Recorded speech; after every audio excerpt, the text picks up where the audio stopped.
aseda emu oduro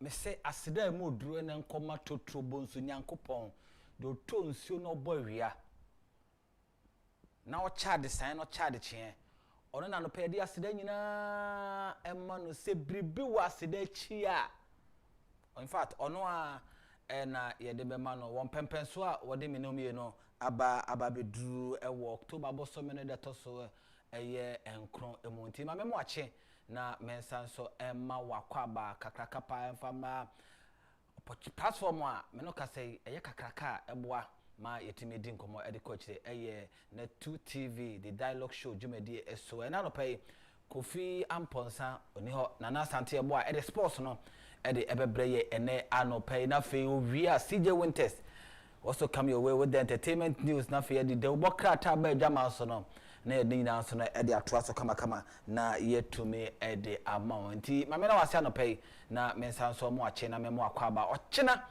na the new patriotic party nipa enuma kofa krata pe amanyoko MPP amanyoko ni media eba Kennedy akompre ko wa Agyapong e ka ho bie no ballot na ebe koso aso de obeda 1 de obeda 2 de obeda 3rd position 4th position 5th position no ochina na wono message media na ebetumi abase ebedi nkomo intentem so na yetumi e de ama sanso na semino ka se be koso apema kwa enim na ahwe pempenso a aman ene oman Ghana akwako gina sanya bia nsema hoda wo mokaye in opposition 10 months in power ye say anya bia no say ena wo mode oman ko beto ye boase na yetimi edi ho nkoma kama na yetumi edi amount eno ana na sante ba we kan say eno I think for a long time near Black Star enya sa high victory no eno ebi etimi see ya or the details of nkoma course ni na no so ebetimi amano pay on the dialogue show on 2TV.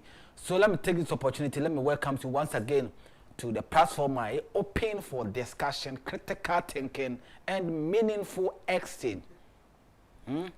Let's engage, let's debate and let's grow together. What the dialogue show meaning Edin Sempera Emmanuel Mati if sami akwete no nkron bebo apemo na yede sajumede etimi ebra no pa interviews awodo or my better say na yetime sinkonya na yede ni nanso no e de ato so kama e de amase de da me bokase no your number obetime anya 247 e wo so ne 0240550899 0240550899 bomodin na my sanka message bi a number we umpotem a wote de wonam a wo hu a enkoye ntwaye umpotem o how challenges a mo face wo no obetumi e dey fast just do 1 minute 2 minute 3 minute video na kire be bi o how no wo na how poti amonamu no na fama ye 0240550899 na ebedi eche na ye bisa the appropriate authorities ne say adenti e na wo ye Ghana ni utuato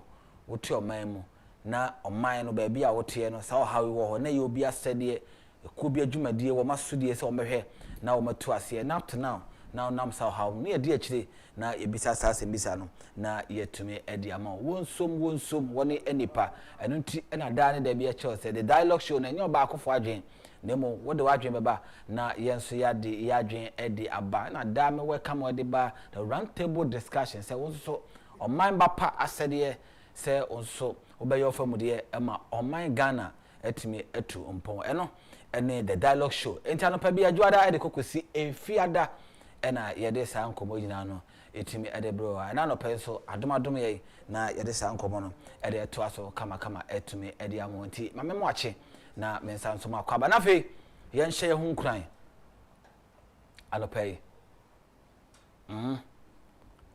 onkwa ni mu no nkanko odaya waso kwan be na afa so ya hyase nyankopon mamemfa mmamie no nyamfa to mfa ma nyankopon ekon fa so bo kraman enye sa kwan fa so bo achichide so ka se kraman free ha no monko oyarefa odimirika gidi obekwa koduru se abo achichide se ono so free ha ko yarefa otumirika se de kraman tumirika na asem kese ne besi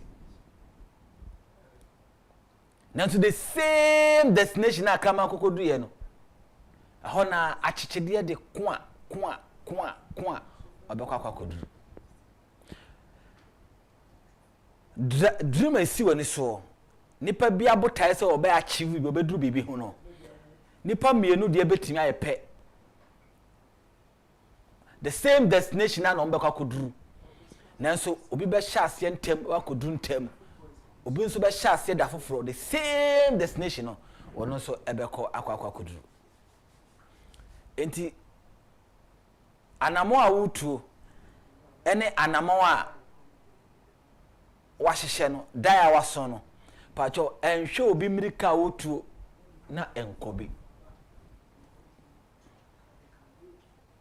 tiemi yepa enhwe obi mirika wutu na nka se meso mekwa kutu mirika ni bi unni mirika tuo na ho ndi na enkutu bi nante se de onante nemo no esese u determine say uye u focus say the higher na me pese mkokoduru with determination, focus and hard work ube drew destination ube drew direction ube drew home ube achieve whatever you want to achieve what plans ube achieve na nka se obotaye na obi botaye odimirika kontu nso betubi adimirika kontu ube dey ube tubi uyane sa asembesi ene tie dem de ma na o see it does not matter how slow you go as long as you do not stop you will definitely get to where you are going to be the obedient the end results ne here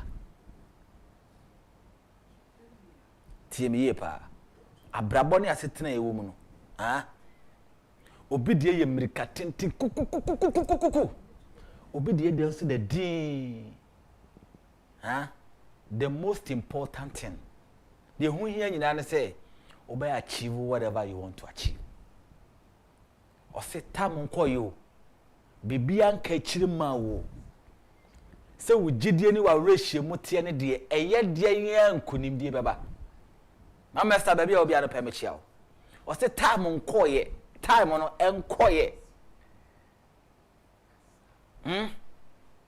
bibia nka chiri ma wo da sani so far as we determine wa renta so obeduru de eye de na obeduru tinya botreboko tobo ase na hyehyeniye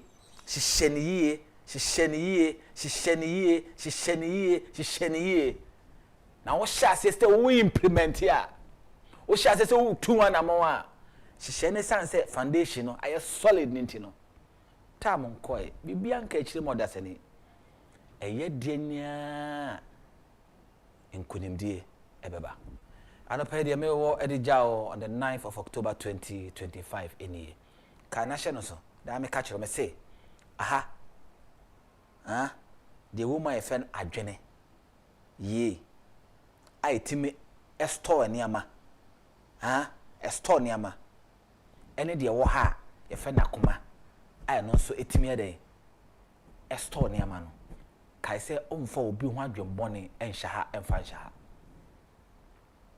onipa bia oba ne bema wo no emfa de bone bia nhya ha ma no emfa bi nkohya ha ma no se wonfa bi nhya ho ma ho de a emfa bi nhya ho ma obi se wankasa utimi de bi hya ho ma o se wankasa opese udi nkuguo wankasa opese asem to wankasa opese waware yesei wankasa opese akwantu na opese betune sei e de a then means you kan na mo se wonwie bi ma wo ho de a enwie bi ma obi da sane bia de opese esiwie na ka wo nko na nka osoro abie na otrimpa bo na esiwie no susu sa papa no mo da sane bia oba ne be ma bo no boso men kron de hye bia no susu sa papa ne bi fama no de ntia da me kasa asemwe na me koso aka che o say I believe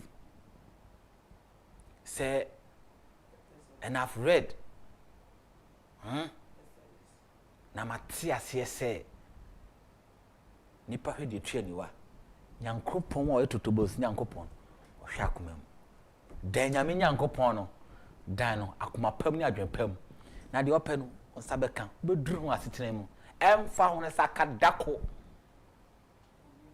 awati as fast as this no onsa ebeka good morning nana sante ebo a e de sports no e de ebreye nana eba tinana tutu tata sana we keteni ha ketewa ha no mo a ana boma wa ha na ke akadegum yakajagum kirin na bo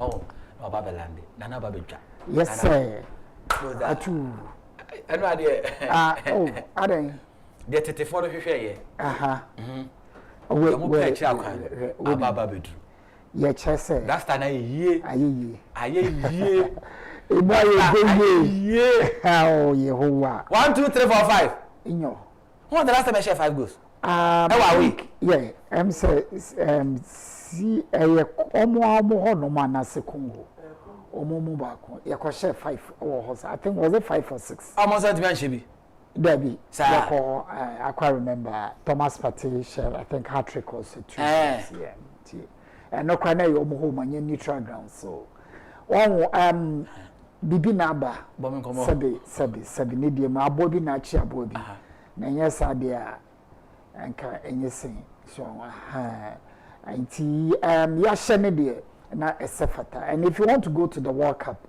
as Blasters one of the big or the giants of African football now then you need to brush off minnows yes with due respect to them though aside and move on yeah you know we did the best and I think that was what we supposed to do and we did it and one say Unauthorized is winning through action and not words. Okay.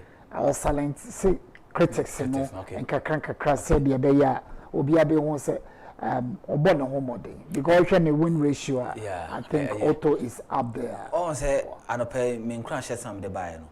Nipa bia no obi is slow starter. Obi so ko speed. Yeah. What you say?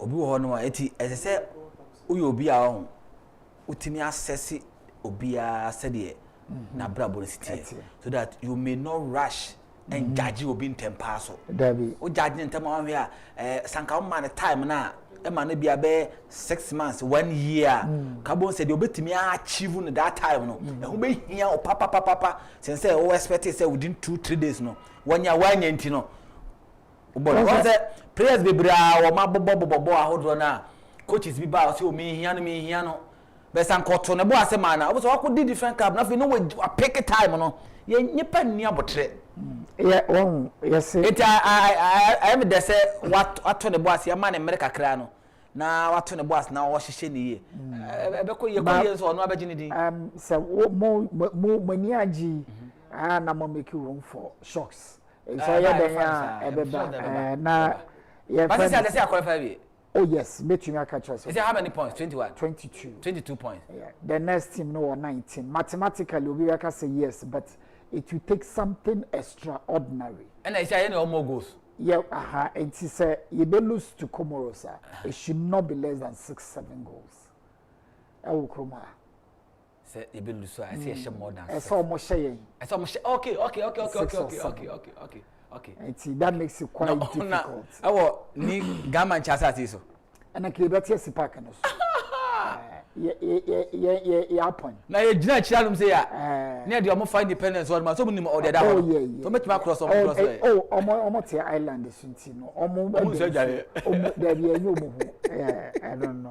You see the end justifies the means and that's exactly what Auto has done for the national. But I'm not sure say be board draw cra. No, we need to crown. Kwesiada na ye grand. Yeah. We need to. You're born Sunday or? You're born Sunday. I see a crowning the moment. It's just 3 points. 3 points. With even more goals. Exactly. It should be in style. Yeah, okay. So it should be in style. You have the same victory Konya Central Ina Kebeboy. Oh, it's possible. Okay. But Enameka say you should leave room for some shocks. Be a na this particular Sunday with the yeah, in living room there for short. Yeah. Yes, I will find them before heaven. I know what people are here. So the anye ye na ba when your baby party. The heaven you beko.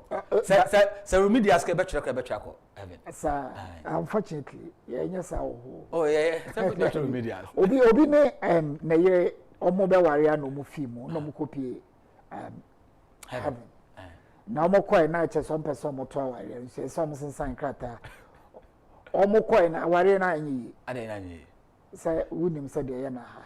Ti omo sign krata na say lawyer bam. And omo ka tre Peter. Na Peter say Peter koi infie mienu no samba say maza o adwuma nam de ama meden. Last one no 3 years as na minya lawyer ba ko we minya bi etiamfa. Say lawyer bi ani heaven. But lawyer mo that good morning on kan ho. I was another time there boy.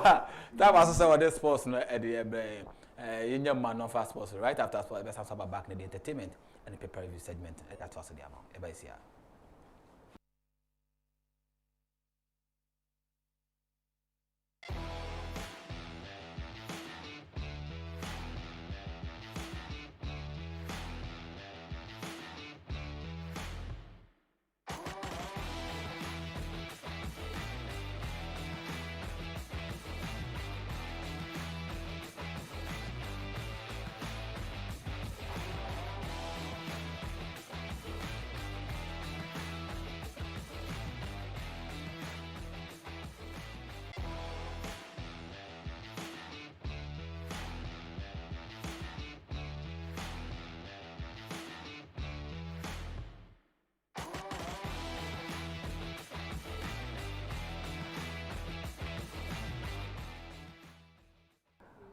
You welcome back, and you welcome back with news of joy. I can assure you, come what may, Ghana will be at the World Cup 2026. That will be hosted by Canada, Mexico, and the United States of America. Mexico no ehia Ghana for, Canada and the US no and ehia Ghana for. It's not about we going to the World Cup, but others have their own agenda for this qualification. And we give glory to God for granting us that opportunity to be there. Yes, mathematically we are there. Nothing can stop us from qualifying for the World Cup. I can assure you that now we have 22 points with 16 goals in the bag. It will take something extraordinary for Comoros to beat Ghana here by at least 7 goals. No, not at all. We are there. Asa.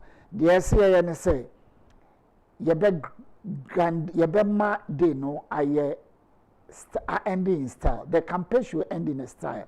The campaign should be crowned with victory on Sunday. So Accra Sports Stadium will be packed to the Raptors. Everyone will want to be part of history. The Ghana has qualified for the World Cup in the United States of America. The last time America hosted World Cup was 1994. And I'm sure most of these players were not even born. Yes, so it's something that we're going to be witnessing. Kudos to the Blasters. Goals are officially Supate Jiku, Jordan Ayew, and the maiden goal from Kamal Suleiman and the Enable Blasters Cinema Yeshe Central African Republic Eka Enum a Omontumi and TB. Say the medical kind yeda top with a year 22 points. Kudos to the Blasters. Mo Salah, 2 goals. Eboa Egypt, almost qualified for the World Cup. Egypt qualified for the World Cup. Emma almost Djibouti, Kamiensa, away to me anti-B. Eswatini, that's the other result. 2, Angola 2, Ethiopia 1, Guinea-Bissau 0, Libya 3, Cape Verde 3. Cape Verde was on the verge of qualifying until a goal was ruled offside and it deprived or robbed them in quotes of the victory against Libya. Until they have to wait their game against Eswatini home to see if they will go through. But I'm sure Cape Verde will be at the World Cup for the first time in their history. Yeshem Cameroon. Cape Verde will be qualified at the expense of Cameroon. We need 2-0 Mauritius and Chad and so Elusu at home to Mali by 2-0. Madagascar who are just breathing hot air on the Blasters group no almost so Comoros eka mieno a omotimo ebako. Sierra Leone 1 Burkina Faso, Sierra Leone 0 Burkina Faso 1, Niger 3 Congo 0, and Tanzania etine fiema Zambia kosheno eka bako. Teams are qualified from Africa, Egypt, Morocco, Tunisia. I can tell you Ghana will be there, Cape Verde will be there, Algeria will be there. Then Senegal, DR Congo, South Africa, Benin, Ivory Coast, Gabon. One of them will turn up, adding up to the number 9. Now the last one, no, second best in the groups, ever call for playoff to determine the 10th slot for Africa. And the fixtures are Burundi, ni Kenya, Botswana, Uganda, Liberia, ni Namibia, Malawi, and Equatorial Guinea. Then Somalia, Algeria. That will be the crowning moment of Algeria. And now Kumasi Asante Kotoko back to winning ways. Yes, in the league. And now almost share a year.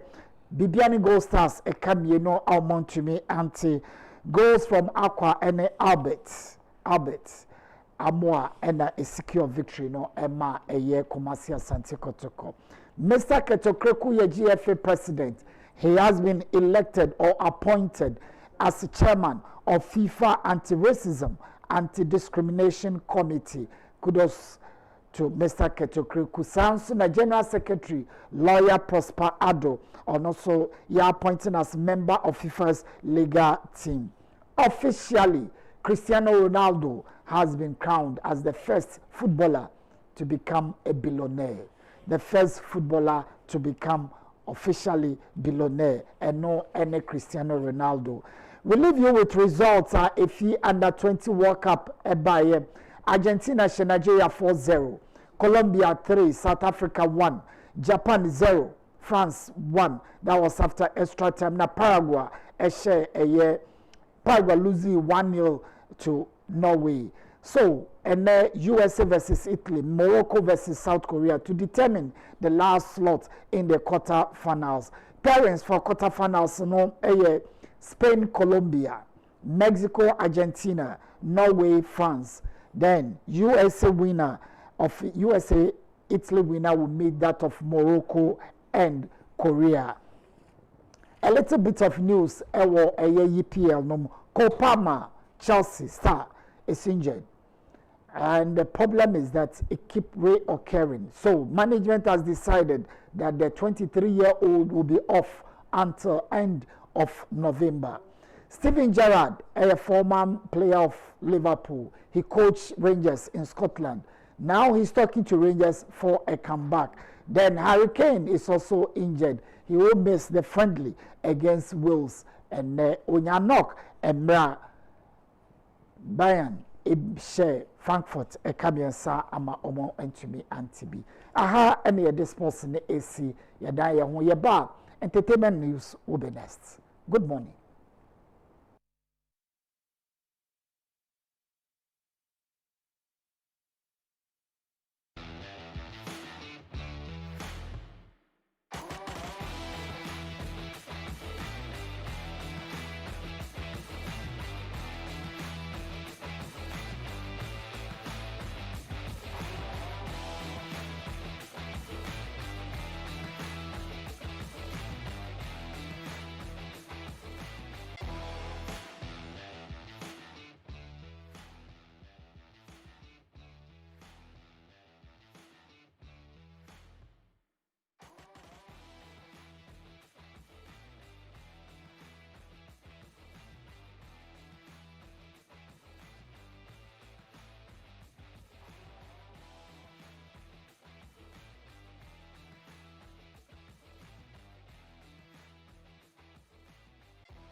ne gidie kase ekoso ewo ewiase amansa nyina na before that no medical board kase se wochena na the new patriotic party empanyifo enum a wo pe MPP amanyuko no franka etu ewo eye 2028 general election on ballot ne bekoso said be na 31st January 2026 si ahenefo ewo the new patriotic party amanyuko koto aba obehu baby a yera Canada compare ko we Agyapong eda na oto aba na watima to aba no ede amansa adwumade no ebekoso mamenko na menkonkofa yera Canada compare ko Agyapong na videos emfa ne nkoma a wode to si ahenefo anim na fe ye ba CJ Winters entertainment no ede ato aso de amaye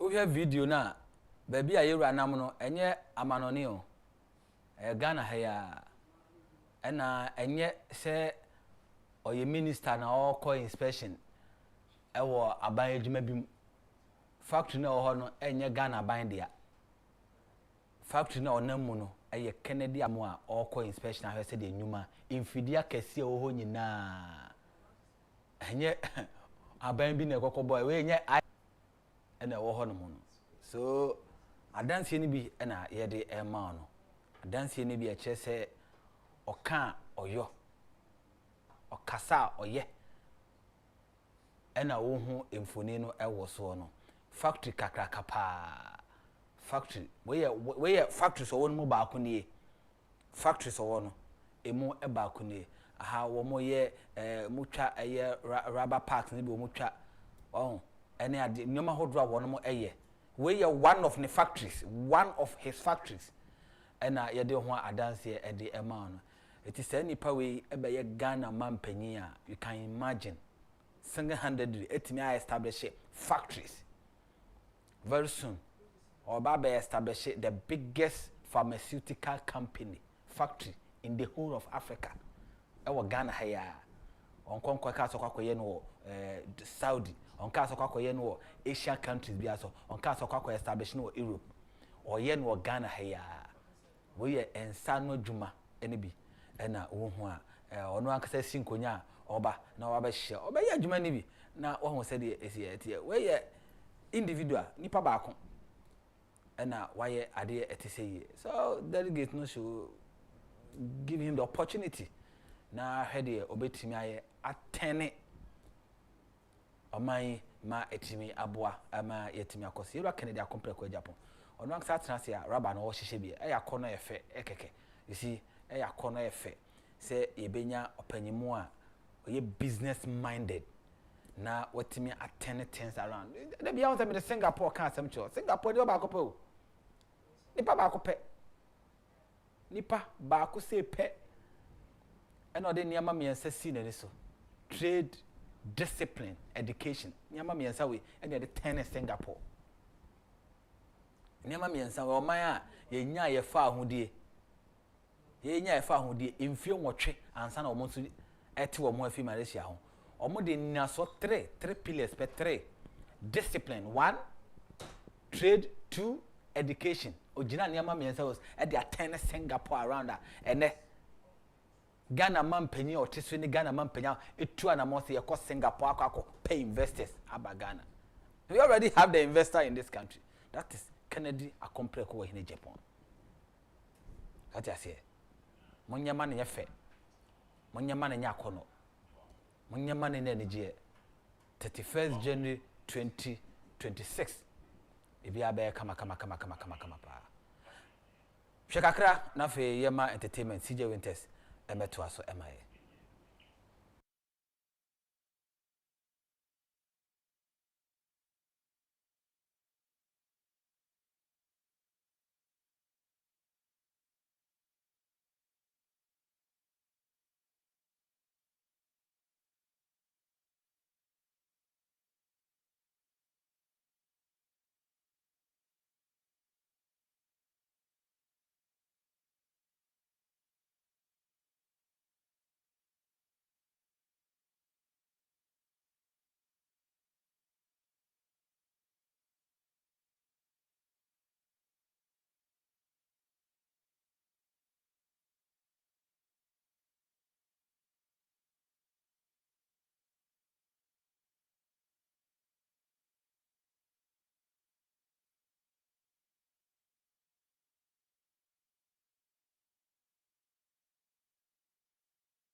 Enti yewra videos makwakofa e de ama say wona wode wo ho to nyame so wo to nyimse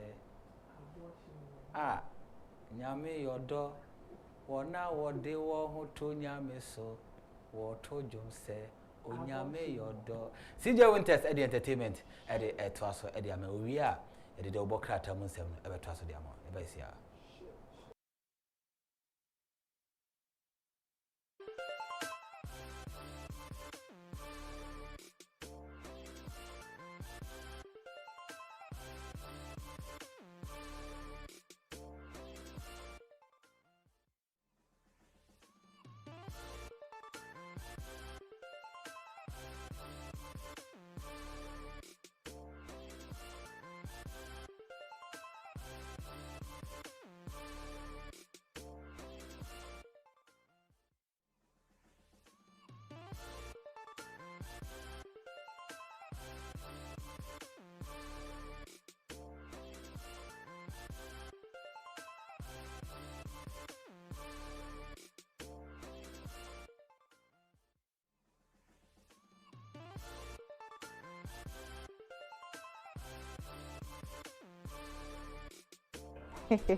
So, it was therefore as beautiful as I'm looking this morning and healthier and happily as I am.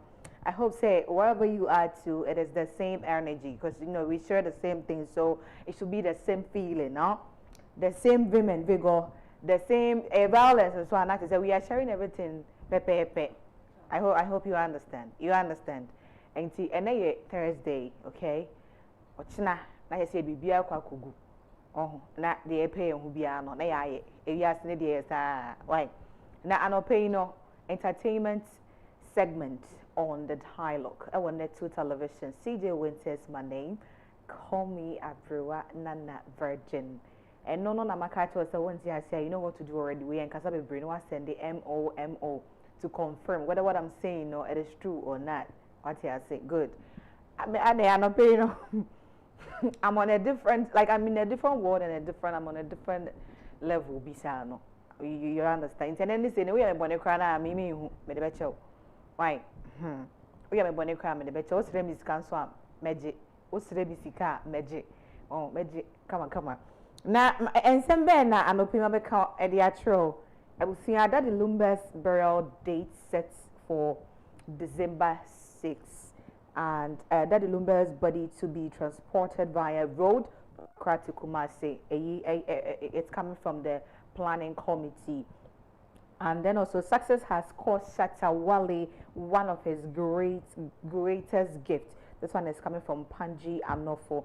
And I was influenced by friends to smoke. Kofi Tea has revealed this one. So I've got many other stories as well. Ekawe ho.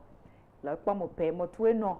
Iliheno ya ilinenonga pepo seo ni bano le ileka otuo ke ohime chuo peo imino loke wa peta keke no fiano kononge no ma peo okoya pe hami alo ibualo ne CJ Winters bano le imininge no so loke wa peta keke muhu oyane o ma peo no alo mereko amablame nyata fe.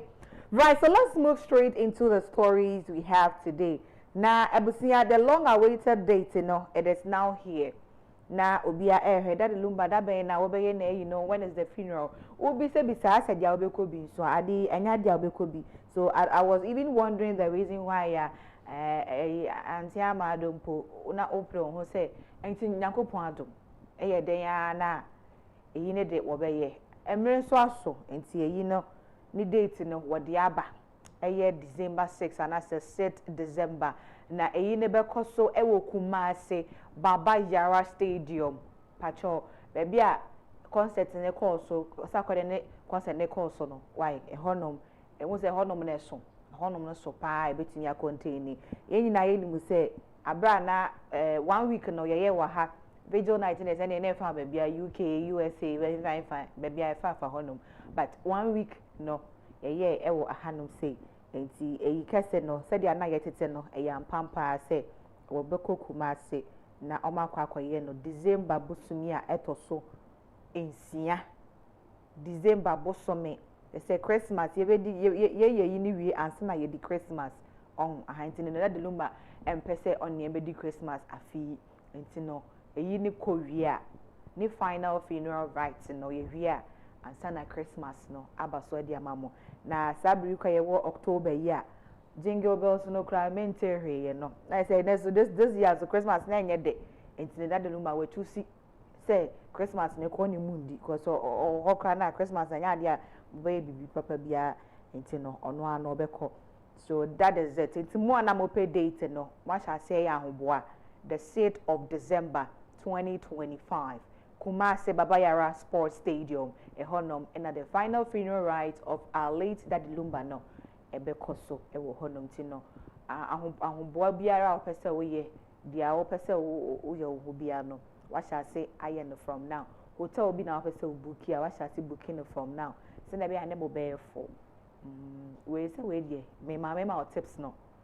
you understand flight so na person book here we date ni aye nti no book flight from now and on say no ni nyina no price no e be wo for be moderate e dey amount so obetwen akopem that time no e be cost right na yes second story no the planning committee me chere won wo planning eyi ni ye ede ama the late Daddy Lumba no nyima pi na wode ababeto abonten na enye enamaketo ebi ne den se nyakopon ya adom na se mere no eso a Daddy Lumba na wo behwe se wo betumi di emu no afa asase so no de say yen famfa wi mu ye befa okwan so lor kwan so from Accra to Kumasi na se wo de beto ka mu na omode no etwa kwan akwa kodu ehono no se ne beye na wo betumi ayeyi kese no na afei so no mo hwese wo betumi di over 400 police officers because nipa o mo hwese wo beba ho no mo na nya nipa ketwa enti no waye wadwen se wo kwakoye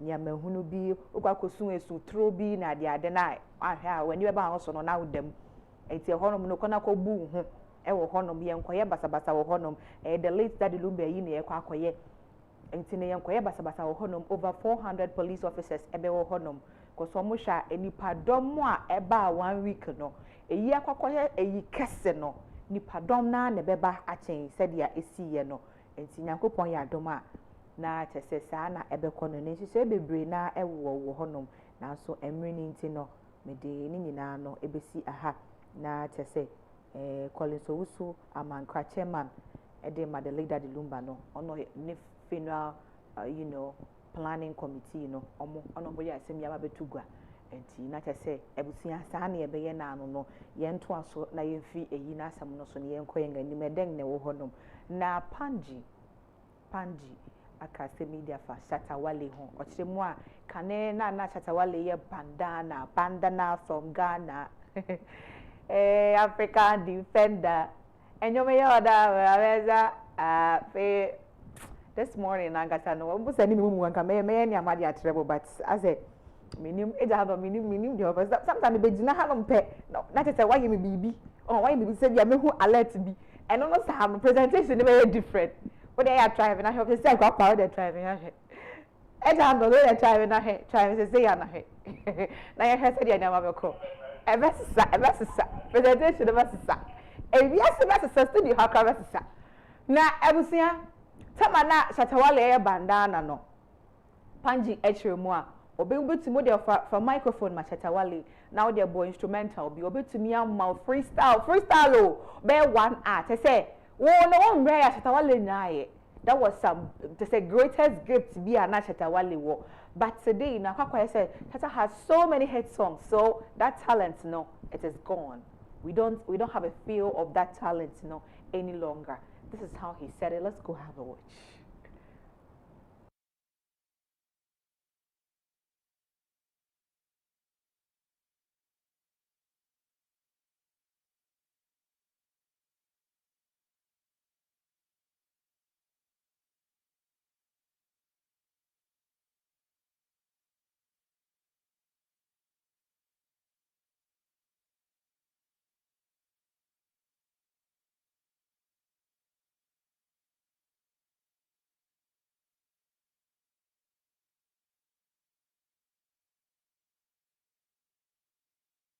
Man and what was the third one?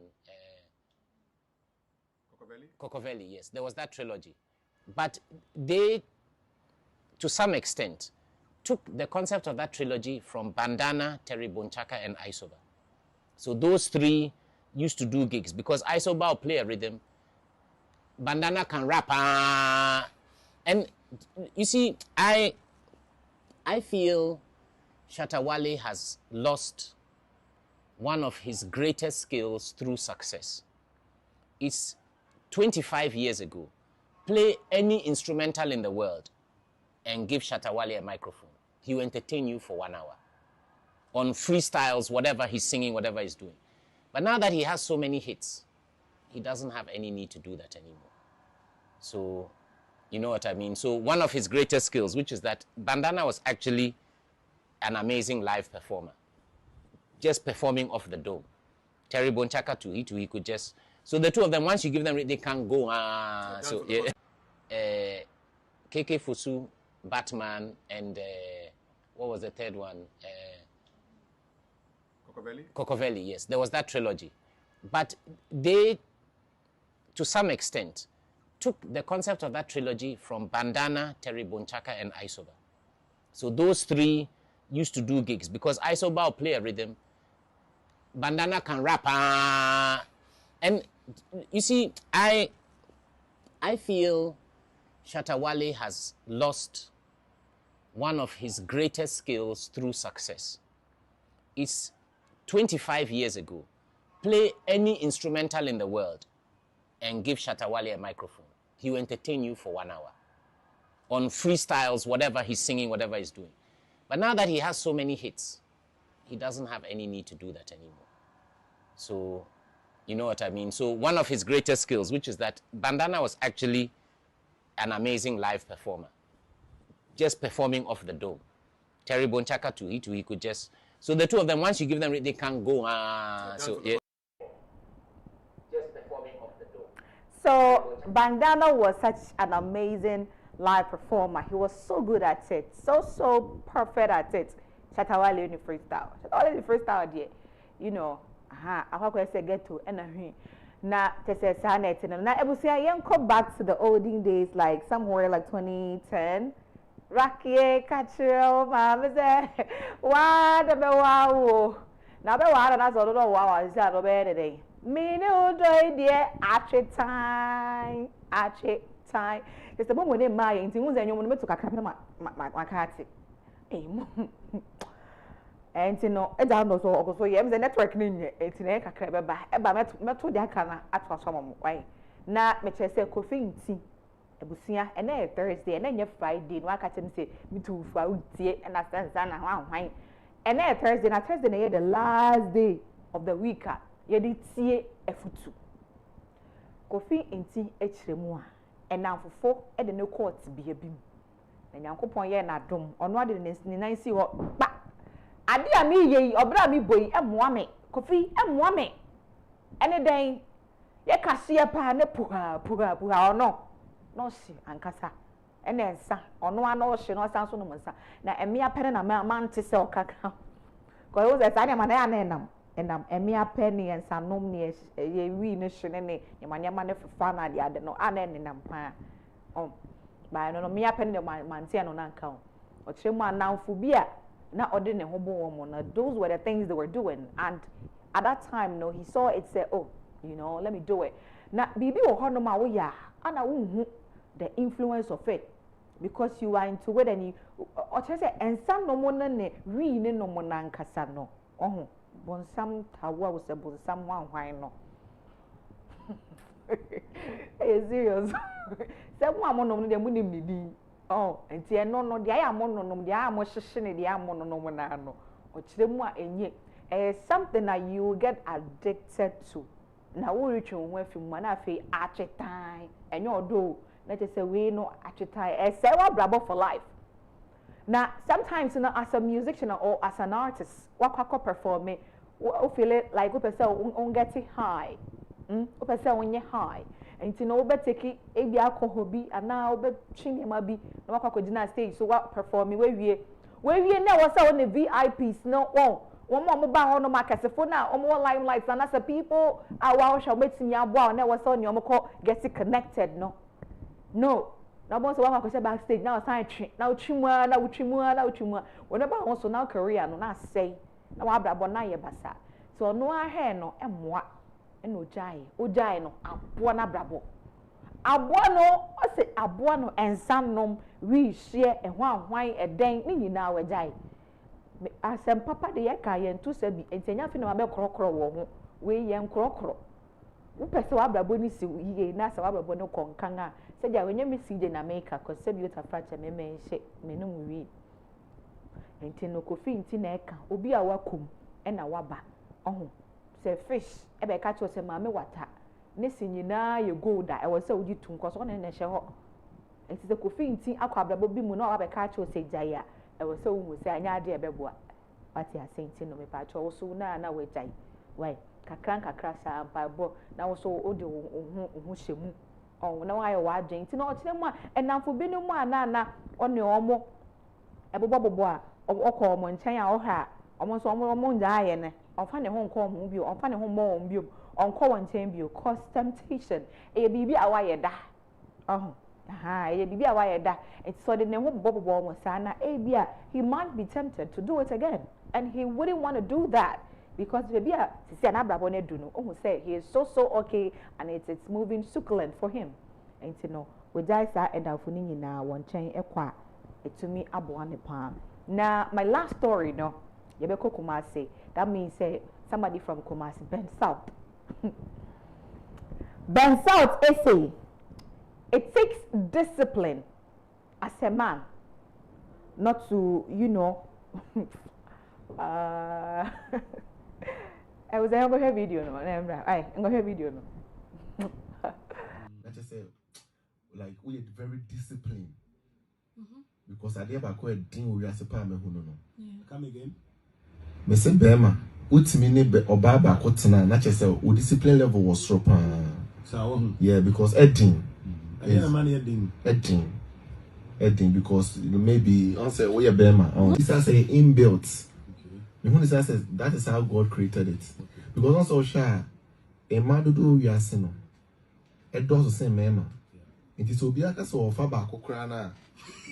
Almost Becca. Almost as seminar mema can you. Yes. But it is a Bema Bakoka say is you a joa and I'm a person note and so to me note and pass a one quant and this is a Bemano.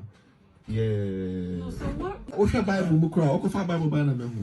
Bema be or no Baba Kutina be any assem. Unyasem Obano Akofa assembly no. But oh, ye Adam, ye Bako, Samson, ye Bako. But Obia or what in you be an Unyanya Copenim and Munyam. So me, I feel like I didn't the ending, but also Christianity. So here as my poor Kaya. Or say because of sexual immoralities. Say the baby I mean fire rembre Mary and I say or paternity. A bear come will be in your Bako. Internet say dating one and I say getting married to one person. Hey, I did for safety, but editing. So I don't know who know. Say the beer or Baba Kosa. Ben South. Oh Ben. Ben South. Oh Ben, I come see you go to. As I say. Now you say, oh no. Ana okay. Some na wakama. I say, oh Ben South. Ejuma na eden ma. So when you be back ebetna because na me aye wadom se sia no wo fame kakra enti no emiane ba na wo ba enti no wo na aye odin so when you be back ebetna ba wo koye ne general ko generalizing as a mema nyina na no mema ni pi na wo ho mbo ho. We have such men. There are some men out there that respect themselves a lot. Omo ho pass or betrim pna wa hatrim pna wa hanum atrim pna wa hanum na ne won say bi okramai no mema bi wo mo nya kramai. They don't do that. Men kan say mo yesa no men kan say ba me chire mu say mema bi mo ho no they respect themselves and respect their manhood a lot. Say bi otafra tanye to krobia na be wuram. Omo nya sa enye mema nyina na yesa mema bi mo ho mo ye good mema bi ye sweet mema bi ye succulent nyakopon be sira sa mema no na mo amaka ne de mo ne bonsa mo nkwe. Hey, I don't pay it. That's it. Hey, heat. Oh my gosh.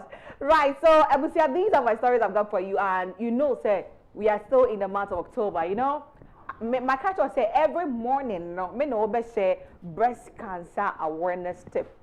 So today, what are we looking up to? Please exercise. Be you a man or a woman, exercise. Exercise should be a part of you. And not necessarily say you wake up in the morning, afternoon, or evening and go to the gym. Nope. And yet, gym instructor, what feel say you are having some exercise. Even in your house, if you have no area, or steps to be a bit you can just walk around. Anything be a bit near my body in heat abemu. Now my wife active for a while. No, do it. Exercise. So when we do that now, we are distancing ourselves from the breast cancer. No, okay. But do not forget, say as you move around today, any woman you see, or any lady you see, be it a fine lady or however you see them, please touch the breast. Touch the boobs and press the boobs, okay? We are at the hug, I said we completely. So sweet men will do that. The good men will do that, okay? Obia know here, obibia. Now, that is it all. Chebi, okay? I'm going to Chebi this morning, the eastern region, and I'm saying a very good morning to Honorable Joseph Opare. He's a business mogul, what I say, and he's the CEO and as a founder of Bertman Foundation. One very great man on Nana. No, Nisika Nikutondi, or the Shaya Sigina, Chinese Funina, and your biddy, Obia and your biddy. They say, Obia, Osho, Obia, Mobia, Kama, and Kupon Shana Koswana, Juma Papa, at the bar of Mangana. CJ went as any day, Abrewana, Mayor Virgin, on Tiasia said, Momo, Medomunina, no super continues. See, Nemun Samono, and yes, I'm Ketwa. Bye.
was a man say na yena CJ assessor the entertainment ma ye braso say ye de ubokra taba adwama so no ye de emu ensem etimi ebe somo ene a no pay na asanto aba be kamensa ye de ubokra ta munsem no ye de etwa so e de ama ye wi a na maybe phone lines na ma na won so timi afre na wo de wadwenkyere enso etumi e de aba ene anope no motwe no enya abo e wo na 2TV e ye de dialogue show so ene anope ye de ubokra ta munsem no na ye de etwa so ententem so na yetumi e de ama wo na asanto a aye krado de na onso aye krado a my father ubokra ta munsem no to so kama asanto akwaba ye nua bia wo ko de ya me ado na so yankopade so ya me asem say October no ma na ye wo no ai ye da so wo mu e ho akọ hia onko check ya na wako na sada na o hye ye bo se wo de ye beko se me ka se ochina china Friday me de wo sabate oye CJ me de mo beko na o mako check ya ya na me de mo lunch account I was just a banana no. Because as me bomb ho ban. Boy, you are the baby girls in this house. Just making sure say bibia ye che bibia na obenya mo de kai. Okay. What you say? Once say you nua bear man so ne o. Yes. So boy ho campo a. Enya enhwehwe. Na kai mabo a. Enta me boka kra so china na ide. You see. Si gente ne o ye na se. See akra. Oh the nipa bi won ma. O man kakra na. CJ says one say CJ die no ono na on pay cash ope mumu no say me tumo man say on pay say mumu say we ni mumu na number na say okay o dey imagine number me CJ number me dey to dwa ye be we me dey CJ number no be to dwa why eno ye mumu number e active pa anytime bia no kakra bia oja o de be ma ni bia no be check ni how far enya easy obusia enya easy packaging enough for wo say wo hu ye mo na so ye bu abuzeti ya de ubokra ta munsem no e de to aso kama na yetumi e de atato de oni kura abusa for na ya wada enti ye hyase de ubokra hodo ye nsa kan na chronicle na me de hyase e de ama kata fa to so nsom e na nsem yi wo na ye de ba betu dwa kokobord e na de nsem yi ba mountains wo mo say e wo mo sa ban no aye na fa mu de sika kuma bi aka akuafo no sika ho enti akuafo no wo mo manije sa ban de kakra de aka ho de ama wo afa ne ehia wo mutitupa ne se yesinkofo e de kokko ne bi figa na ha se kwa ma hodo so e kokoton ko divoa enti mampani ene kokobode de aba betu dwa se wuni a wo ye Ghana ne obehu se wo bi e ton kokko e de akobi man so wo kwakoton te se smuggle bi na nipa ne ye dia adaroma na weyi asutire na wuyi asutire na ewo mu ni sese kokko no eye bag maako du ena nipa ne de ko obi man so kwakoton wa aban se wo chemu miensa wo de baako ti afie me ye adwuma basa na se sa we na ohodada it is also ohodada enye ne no mo de aba enye ne no mo de aba o ye ne ohodada o de chekwa miensa chemiensa meka so o meche mienu de bi o se o meche mu miensa wa wo koyi asutire no o koma atefofo de baako timi sremo a mo amunim se mudi koko esuma se mu dwa mo suma ge koko de figa na kon paacho mo mfre me mo de kwa why mo de kwa mo mfre me me kwa koja mo na motimi dia fafa mu a mo de mo kanche me keke mi nkoyi moto dabi why mi ngo o de ana mo kache me na me kokko kan na me je 1% na na me ne mo ache Ese mpejwa na be so fa ka ho ne emu odu papa abuso me fie no me to me nsem so na nsem pa post adwumakuo no aye adwuma so no pay ra IGP mfoni da high sefata se ye bo ma ba so na nipa yi a ne mfoni so ka ho bie e woda ha yi ye Abdullahi oye suspect na obra wo bone se wo ko ba bi etese wa owura yi bone eni wodie na ne bone ni do no okum nipa wa target o ma wo kum wo mo so eye security for ai wo se on the security for e no pe no kum wa sebe no we wa hrawa we wa kuma e ne wo mrebo no wa toto na wa hwe e se o yu takrama na o takrama na ka o roast na o de mako odi ni amanyina spice akaka ho no awe na he ne ntie he ensampa wakom nipa 15 me tell story me say what nipa 15 oyi wa hirawa wakoma otakrema na watoto no worry nipa bi nye nipa watoto a no wanoa no worry na woye de nipa woye vampire na eno ne masembisa no sebi se wunye benfu a enipa kwa obede kuno we watra be ye level oh adan watra be ye level na ndi ma wode da ha adan ano hye Etano pe chronicle dia wode ba ye bi enie na IGP ene ne mrante no ma ba adwumasom o ma yade nyame enshom na adwuma kese omobo ede ama Ghana fo ebusa meto aso ede ama daily guide eda ha se katafeto so miensa ya asem koya me boss yi eno ene wa ha se nti me moso biemu emfa emma sanse ma chechire mu ede da katafeto so miensa no eye bana headline na nyame yadoma ekina MPP amanyokuo no enipa enum a womo pray franke tubre dibre no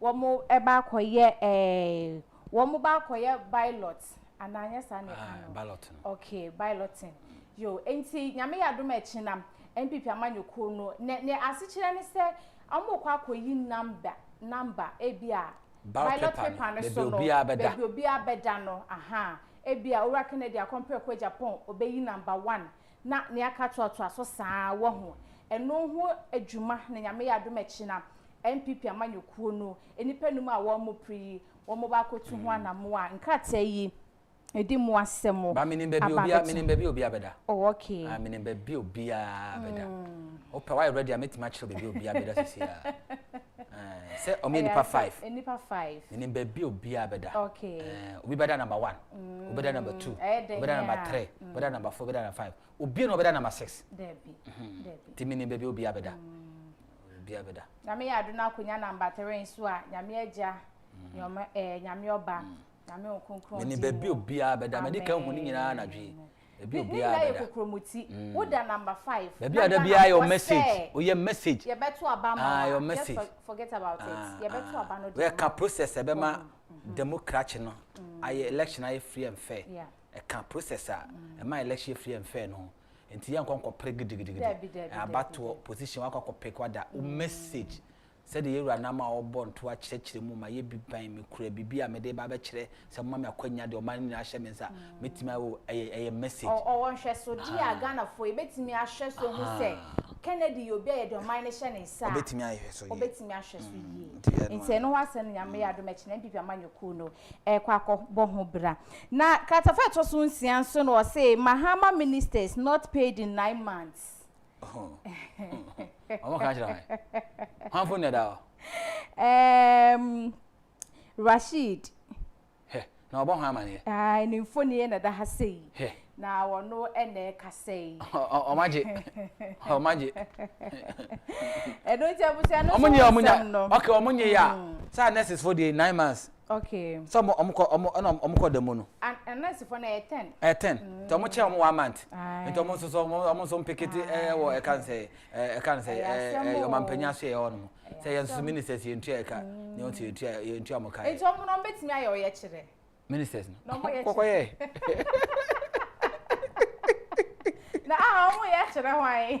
Omo ye kire Ghana for say ke bi ma wo. Is it Jake do for bobo e shobo. Aha. Etiwe no. Aha. Etiwe no. E shobo untimi nka. Aha. Asamo abusia. Etima mento so the Ghana Times e wo me sema no pay katafeto so dumienum. Ghana man pani owura John Dramani Mahama opani foni da ha sei saranso e na ohe ba konso e foni da ha sei. Na wohe no e na okita ade na mampani su krambia womo echia womo sabako ni kradie mu ba konso echia na asema etato ene se Ghana man pani owura John Dramani Mahama ese se obi eye bone e wo Ghana ha se ya ne ho nsem no aye kokota ye nhwe ne enye ne 10 so se ko ba se nipa no wadi Ghana sika ye nhwe ne enji sika no fama Ghana ye said nipa ne kwa akotomo emfie du na ebe wie chire no ye nya sika no free nipa na wodi sika no ho emfie du no so eden ya obekọ obesan aba nta na temmo no enye ntemo a no so ho nsem no bi ewo katafa to so foni ya tobu afede foni okay tobu afede okay ni din ewa ase ha sei eti ebusuane ekoso enono katafa to so dumiensa ewo the Ghanaian Times mu na yesi HPV vaccination target 2.4 million Ghana 2.4 million girls come the Ghana CDC so na sa HPV yesi yare eto ema awotwe mu na ema dodo na yare yi ekum wo mu Ghana Health Service for Nadia Babetu just say, "Wo muhwehwe mu ahodo ma ye na kire say, yade edinipa dodo na eto na nanom sedu a eye ema afem." Enti ne omo ye ede abo ama ne say, "Ema wo manya 9 years, emofra wo manya 9 years, ede kopim 14 years no." San kwada no dodo na sebi omo ye ababu, omo hia be mada. Entu omo wo mo panie na a prevent wo mo se ekoba se yare no eyi ne ti wo ma fam a let us we di kan wo panie no ti yare bie ni ho a efi ba bia e ba be kan wo na no mo na Ghana fo bi so social media no so mo bisa se na yen mo ma yede yen mo ye de na abo ye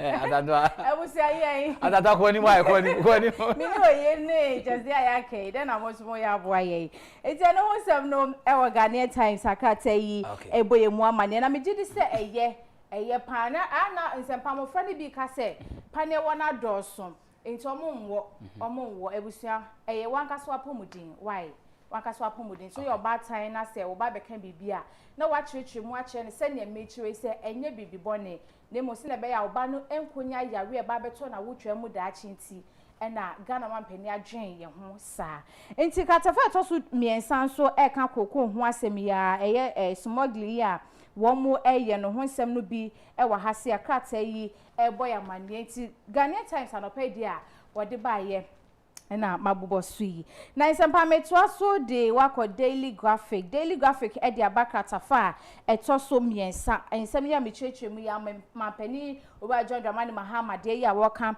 e de afa wo mu asebi wo madi Ghana sika ho se na be ya atemmu no e be ye ntentemo e de ama wo mu no ho nsemo e da hase na yesi Black Stars wo mu e ben World Cup a chese enya asem kuma ya ben ho awie enya asem ketewa kone de yakọ ye boy ma paye kone de yebekọ yakọ kra wie na mo yenhwe okay na nkwankọ ye Brazil de ne bi eno ne de Brazil yakọ ye bisafi yanka sister celebrities fi animo a yes ma odwamu a Brazil dwamu a Jessica koto jene mako akakaduro hwentia pepre fa be no de na ma Black Stars sika de be manwo no yes enya asem ketewa pocho nyasem kitu nzempa ya contract obi a na na tokube kube o Brazil atokube mi abo man kofo we Ghana enye sika keto yes ramo na we akwanko ye no bi mama kwanko ye business eno wasem na busia ye beti na betrasi eni esu ye mama o ye ni ati na be she ntoba mu na we Ghana de wadi besin na ya nti wasem bia na one say sempa me obi a manage ball ho sa na first na me started the Wako Stadium na say me ko ba ku ye me de meto kotoko jesi no okay ase woni meto bi di amount na masan to Chelsea di into the account di amount why say two teams in Amema support me no nyina so ye team a manage ho oh chia me mo oh nyame sura o nti na me no can you ye be kasa bia kasa bra Arsenal ko David bia kasa bra House of Folk amen ko David why kotoko na and afi Chelsea the Blues that's it eti kata fe to so du miensa na owura fenyo marketing foni da ha se no se what they two politicians foni na mamanyo foni na se galamse kun na ye kun Ghana hanom se de ya manyo semu a ye ntimi nko okon no se de ya manyo sem se MPP aba wo ma wa be ye bi NDC nso aba wo mu so mu ye bi o se amanyoko fufo beba no na Ghana mutu ya say Ghana baby and one show ya Ghana lolo kwan na yebetu galamse wo so enti yenyi amanyosem ni nyina mfiri mu na yenni kanwe Ghana ho kanem yenni kan ma Ghana nya ye fapem say Ghana ne ye bo ho bra na monya amanyokuo bi enu ti galamse kunu se yi enu firi mu dia yebetimi akon ne etuase e de from mayimu enya me na meka owura afenyo markings na din semi ato amanyofo nyina nim se wo mutu wanamo na mwa Ghana na yen se ne bi e kasa yi na ke baaye no ye meka ho asem bi edu na ya asem foforo eno so ho sem no ela ha NDC for e de ebe wo chante nkofo a bet gam so muntimi nko amenche odi enti asempo asebisidi okay in attorney general attorney general emra ye share of parliament yedi tu e ka say forest yen too good emu no onim say waka ho bi ne okay ene on sabe attorney general enti ari na sa mra ye ba ya betting tax any other way yi free ho ana we wontimi nye eye ni so keke eya semo eye ni so keke ko no an kasa wonim sa ade na oye no wontimi nye onim attorney general na kasa oya we wonim dada enti when ye won chanting kofo nko system kofo bi na ye nkofo no mfa ase ntu ene NDC fo bebra na otu omonkan garam state of major na otu omonkan omo shasha forest nim david o ntimbo se obi bo ho wa na wo mu safo no so ne na omo ka se mampani wa kwan ho duro bebro betimi afa so me se o let your kasa say ono no o benefit of forest nim eye mampani na munnim se ye wo kwan bi wo hwa me se asantwa mo ba mo nti so betu mfuto gu Ghana fo ono hye forest nim me se ono ko hye forest no mutu DCs, MCs, some DCs, some MCs, some government appointees, party executive. Almost share for us no two. Omutu. Enti na munim se ye wo kwan ho do ho a adenti e na mo ameka se mampani betimi afa kwan we so mampani betimi aye ne sei sata me na kwan bi ani ho sata me na kwan bi ani ho sata na straightforward state of emergency na ba kope ene de enya nkra bata bebere yetimi nya amanyoko NDC amanyoko mebu ekoye wo ye kire se nyankopon kum na nado danko akufo-addo ye mampani dada enfiri ho adan a wo se wo man no mampani no otu galamse na nado danko akufo-addo mikro machema na mase no otu galamse wo ho ana aden yesu ban tisa ya penifo yentimi nka no kra kakra ana me ho pani a won ka no kra na no ho ye me won minim sa kwada na sebi yesu 20 yan ka no kra na pani 50 years sometimes mo bro ede na ka sai so awoje nti a won ka no kra ede na penti a enu kredie kakra ntimi mamumu na mo hu se mo koyi enchini ma bi nso wo ho enchini ma ba be kasa na wonum de mo ye he so mo ka asem na ho me se me no ya de a eya wa no ma asem na me gina so etu kasa na me hwe din a enya wa je se wo no watimi influence me akọ eya wotam na waka no me hwe wa omo kasa wo se omo struggle pa sana omo timi make just 1 point o man time son kasa obe struggle sa obe kwa 1 year for him to make 1 point no obe bre if you say wonim se no kra kwa na etia nanso on kan okre no obekwa wanya kwa te sometimes me to am sure masa ti baby a wodure otwam 50 otwam 60 pacho e dey pa na opanti a from at the age of 1 kodu baby a wo sisi ye no won san kan wa asase so a usu se de aka wanimi eno na kakra na wo de benya eno na benya enja won kan okre ma nchirima ya na wo play wo panimu bi na wo fom sika fom nyama gbugbugbugbu o de ko eden ya nyame adum wasi bi eni monyam wanya bi sika wo ne wo bedi akopim wiase awie ye ta ede na wo sa pa biomo ede na wo pe ebi apritika na se bi wo mo nana no mo munya ma wiase ko ma pritika ede na wo pe biomo etafede ye nkoto excavator se fa nkoma nkofo nko hihye kwa ne ye mfa ye political power na ekura utumi na wanya umfa protect wo mo no mo nse dachi nchirima ani da so ede na wo benya onupa na wonya wiase japade nyina mpo na se wo hwe wo kra fa so ben ene wo so dangerous dangerous very very dangerous yes remo adanto ya fancy wa bi o amena wase na me na me homra na fe me fa course kakra nsa na me guest atra se edin komo aha na 2 TV the dialogue show so ni H&H Gary 4-in-1. What do you nasa? Me de nesi. What do you nasa? Asa. What do you? Me dear we did long time ago in Bethlehem. Okay. Any ocha. Why? Ocha mema box me no. Why? Ocha me box me no. H&H Gary 4-in-1. So per the traditional taste of Gary soakings are H&H. Enko baby ya. Enko to Gary fufro. Na fo aka say mama na okoto nkate ojanses kwa mekwa wa ma. Na fe na wonante akọ animu na fo asa koto sugar. Na fe na ahomete obre H&H no 4-in-1. Yo soya e wo ho no mo. Enti udi Gary gu nso ma bo ti soya no ewom. Ena yesan so chocolate energy enso so e wo ho no mo a eno so ni nyina. Enti yo de nkate nim. Into a simple demand. What more than a corner. What I say, I'm saying, open the traditional taste of Gary Soakins a H&H. Simple. Uni will be any chimpia. From 0249 717777 0249 71 77 77. Now, only more entry and come away H&H. Ochina 2 box, a quarter amount. Why? Na Sabate, one. Na CJ Wintersenya 1. Ada na Sabata ni CJ benya 1. Debi so be me pa ntina me ka obenya 2. No maka no so mo no distance ni me ya. Say kutu. Say ba. Eta wo say ma me na mo ba be ba. Ye be fa course ye be sisia.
Mama na wase na mensa nso mo akwaba na afi yemfa yenkomo twetwe no emfa entoa so emfa emma mama activity lines na ma na akwanya aba na afi won so betimi afre na yetimi edi enkomo number betimi afre afa so na 0240 550899 0240 eno ene number anopa yedi ayi adwuma obetimi adwane ye na won so etimi ede wadwenkyere etumi ede aba number yede ye adwuma na ebiom no 0249 0240550899 ode wadwenkyere no etimi ede aba ha eye ne 2 TV the dialogue show dwumadie ena wasugusu a o etie no nti yankwa amanso na yeni enkomo tentem so emfa ema 0240550899 0240550899 eno ene number yede eye adwuma anopa wetimi afre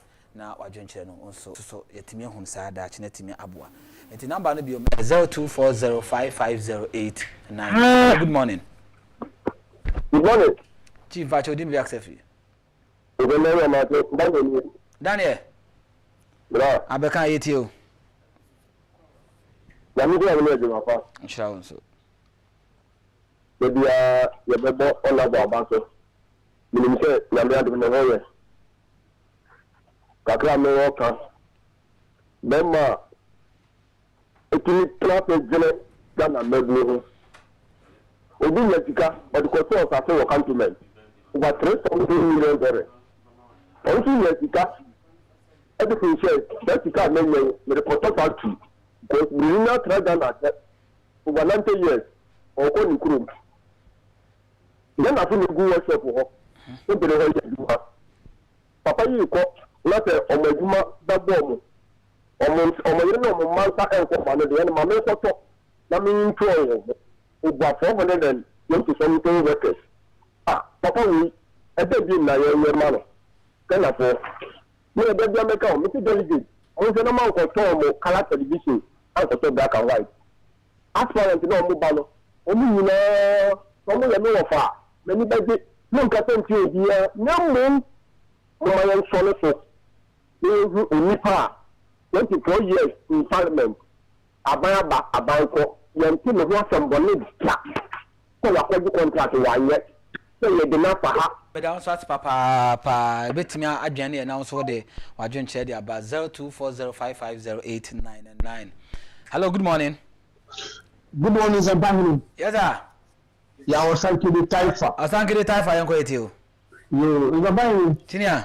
O se makachira pe yo wakere Japan ohu. Wonu awaton bi da. Yes. Waton. Say your papa. Listen, we gonna honor me delegate pasa. Zampahini. Tinia. And someone making you idea onda wakere Japan ayen. Me to obi me attack obi me catch that me can simply be am delegates no or match here because anyone why any doors but ebia say the support siri the class 9 somewhere or more can we know eno dey any never delegates na small mo kan idea why you delegates no na delegates no tinase na say be problem na e problem no boom no fango ba woni Catch me. yeah have that rather say oh say was starting polling na taifa and I said don't come no police was no supporters but o my esa to na you want say bia obi no be kaba e me some abago for na e ti bi magine Asankide. oh million This weekend ya kosi next week oba start Northern Radio fi one mo a greater cry efie ni fie yanko amanso na onso for wadwenkyere brazil 0240550899. Hello, good morning. Hello, Penitence, good morning. Morning sir. Did you the Ghana first? Ghana first yanko edase Akupo Islam. Mr. Papa na pa akompa pa na po. Ani mama kesi we ida na po na ndan for ho de ene tumi nkom no mo India. India me ka sha na say ade ba ko a manage ho asaso en so ni pa self fache. Oya doye ohun po mo akoma no so mi obi pa.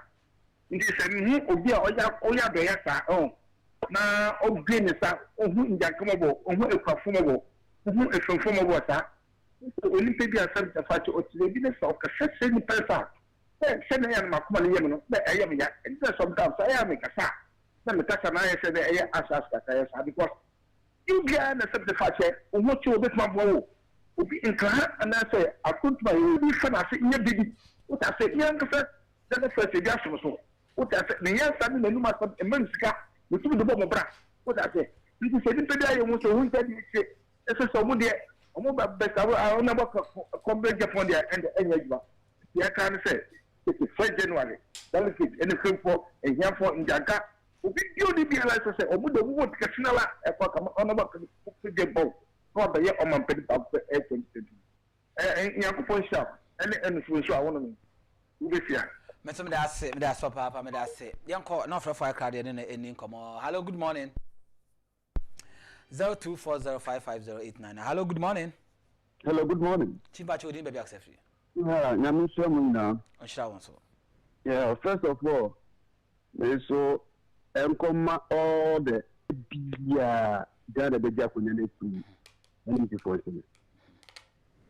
mama sometimes yes so queer candidates ni ya omo obi obenye say Kenya say Bomio say the president coverage upon when everybody and because we and now one of the questions now go for man no to really the secretary because you from who do na omo kasa kokofu and Agyapong omo mbamba di general secretary and then the chairmanship no na omo nye do office na office good but omo Kenyakopon Israel no tra mura bomnya no ntimifa akonya no enso amen.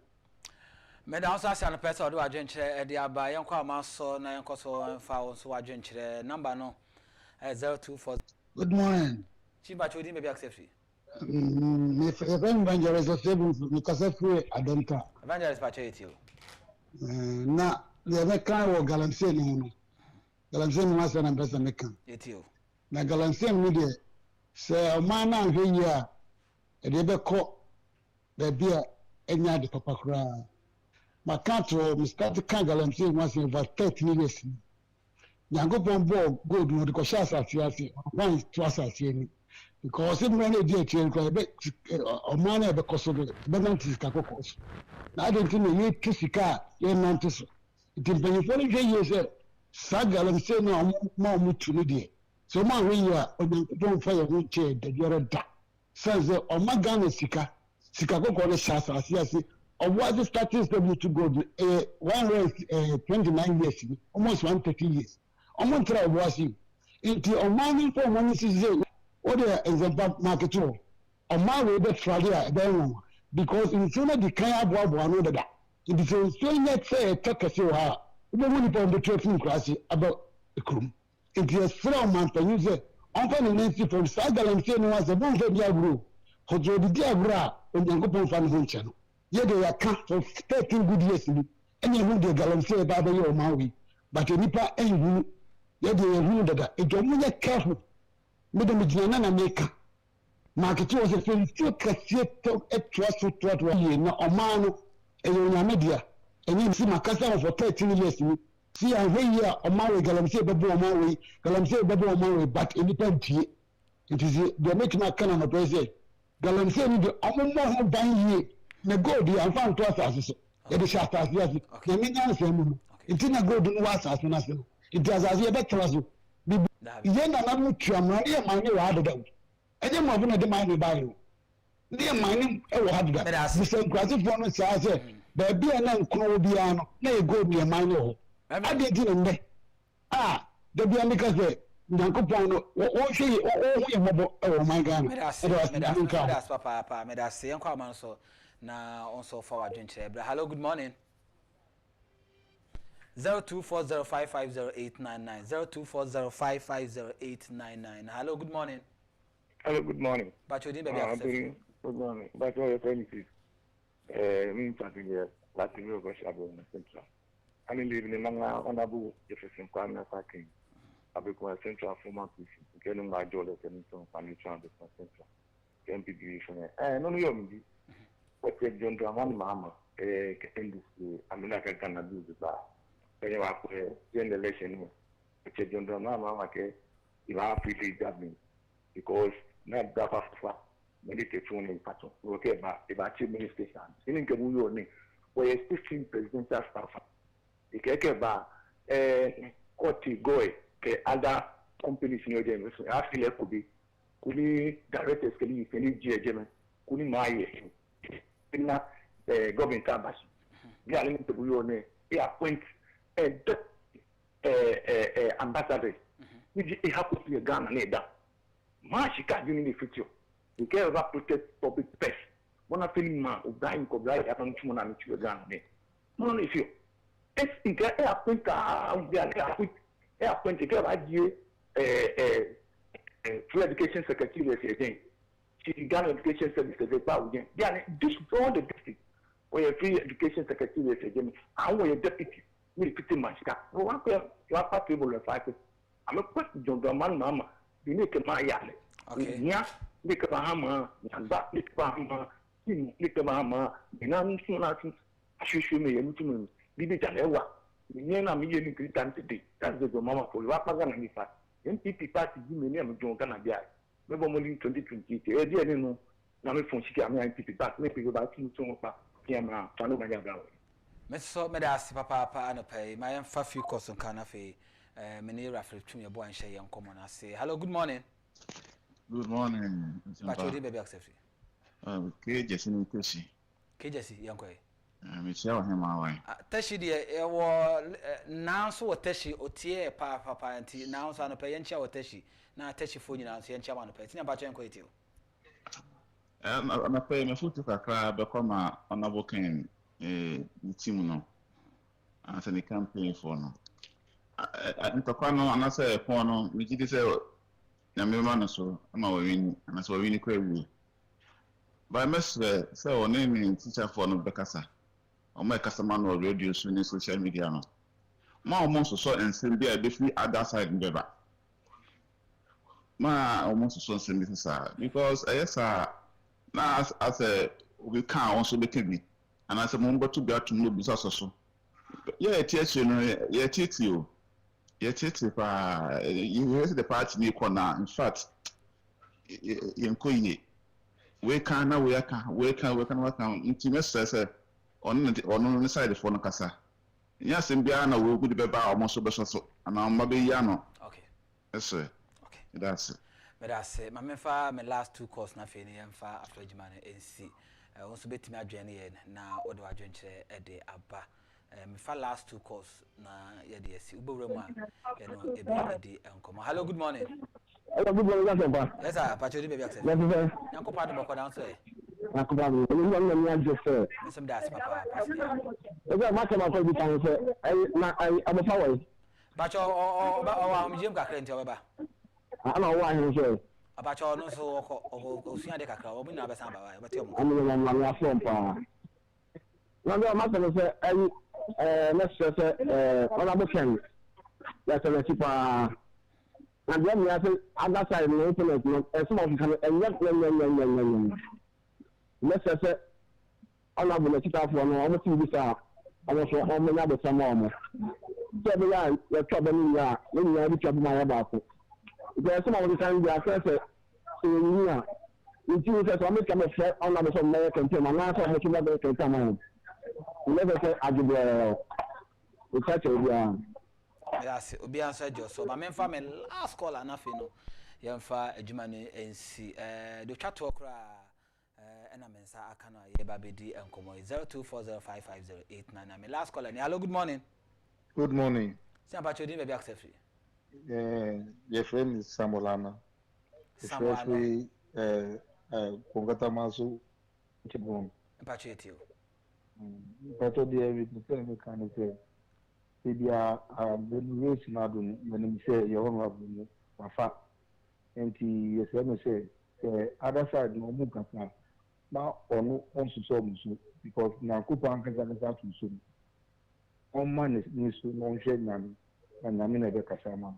twe 32 to be our declare medasi so medas papa abusia ha ene bro ma kwan ma mede afrejima ni nyina e de asie ebraso se H&H Gary Soakins adaroma enti mede enkomo twetwe na to aso ade ama Gary Soakins H&H na 4 in 1 e so ya ho de on katium de nkati ni mo ye sanso chocolate energy eso so e ho no mo eno so ye de cocoa product no e na ye de afra eno so ye de nkatium de nkati ni mo enti bomode a se obefre na wonya bi mesi maybe wo lunch bag mfa bi hye nkora na bag mu ko school wo office wo kai mu fie maybe wo fie na edrumra oped the traditional taste of Gary Soakins enya fe na obekwa akoton kate akoto Gary akoto esichire ba bia bomode ya se H&H na ebebe ho na eye amansan boafo papa phone number is 0249717777 na yebeje so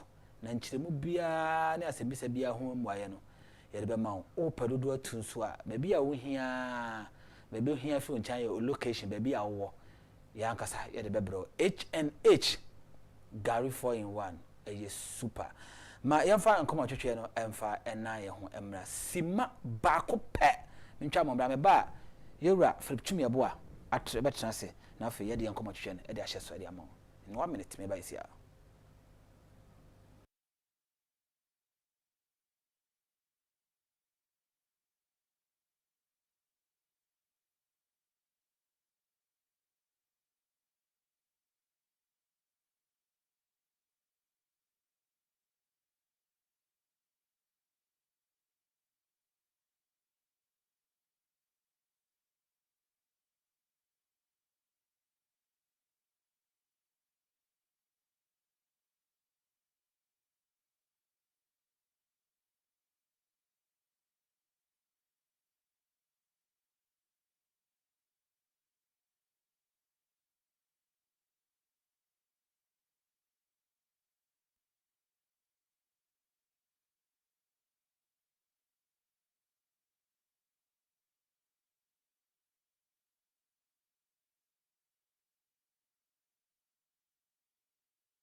I was saying to my men some more kwaba said them can bokas and yewura Philip Chimiabo aba be kamensa yeba na yedi ankoma twetwe no on the dialogue show no etumi edi amawo ene anopay this is the segment it tries to say ya edin komo edi kwachi extensively nti anpay ebraso say this ankoma twetwe no edi ebro chief akwaba nyamia na mpobo kwade ni job no to say oh ni job no boko nyamia adom consensus you say one of the consensus mujupa munipa nipa mi abusua ba nti obia huni ase ni nua no Tibia boko obia so ho ye.